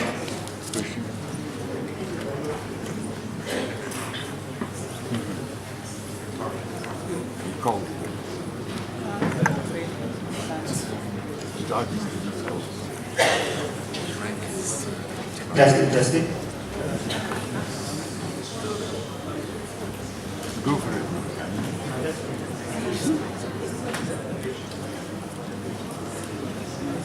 Hello? Okay, thank you, Mr. Russ. It's not a question to say. Just wanted to add on the technical part of Lulu. Yesterday I also transacted with Lulu and everything went well. Okay, cool. So by the way, thank you for your wonderful rendition thereof. The other thing is that sometimes we don't look at the technical part of the program. And sometimes other people, I think the issue is that other people are counting $1 according to the way it goes up. Not knowing that in Bitclub network, $1 is fixed. So maybe if he checks, he wants to buy a pool, maybe pool one, then he will check how much is the dollar at that time and he's depositing a less amount of Luno and want to transact in Bitclub. Obviously, it won't correlate. Yeah, by the way, when you pay invoices, what he's saying is, always make sure you pay the right amount of Bitcoin from the invoice, not the dollar amount. So always the Bitcoin amount. The dollar amount is just to give you a rough idea what it is, but it's 100% always based on Bitcoin. Next question.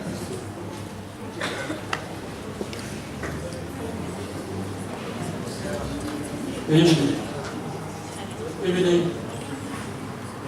I can hear you. Yeah, just on the Shenzhen issue. There is on the website, on the Bitclub website, they give you that address that you copy.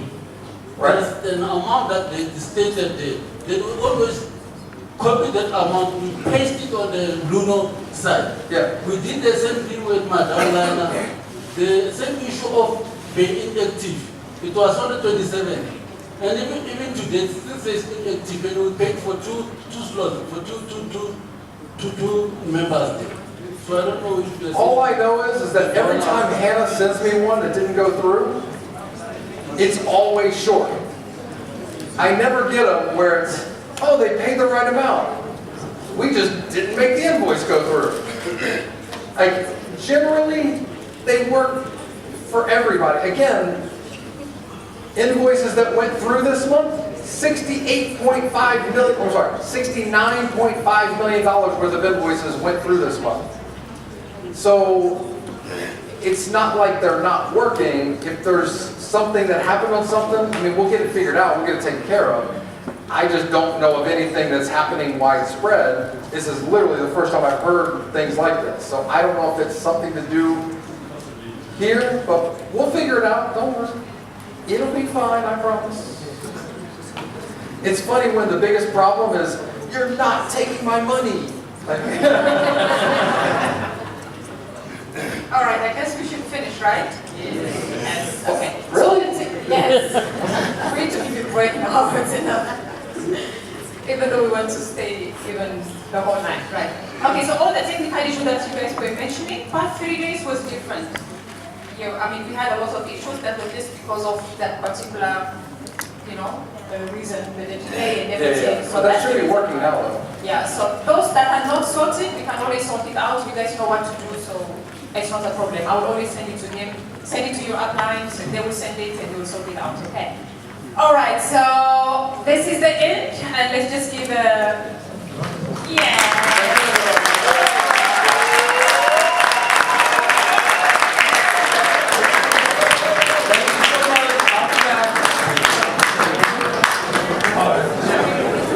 All right, so before you go, I have a last announcement, guys.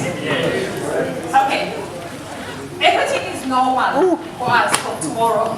From Monday, we have the usual presentation, 11 o'clock, Monday to Friday, you all know, right? And Saturday, every morning from 9:30 to 11, always there is training. Don't forget that. And presentation school is starting next Friday. So those of you who want to learn presentation, make sure you register yourself and attend the presentation school, which is on Friday for 1 month. And if you have any prospects in Kenya, Uganda, Burundi, Ethiopia, Dubai, and Egypt, make sure you send all your people to the place where we have an event. I'm sure everything will be updated on the WhatsApp group. So you can always grow your business in those countries. Wherever I'm going to be the whole of July, I'll be out. I'll be working in those countries, so you can always maximize on my visits in those places, okay? Thanks so much. Have a good night.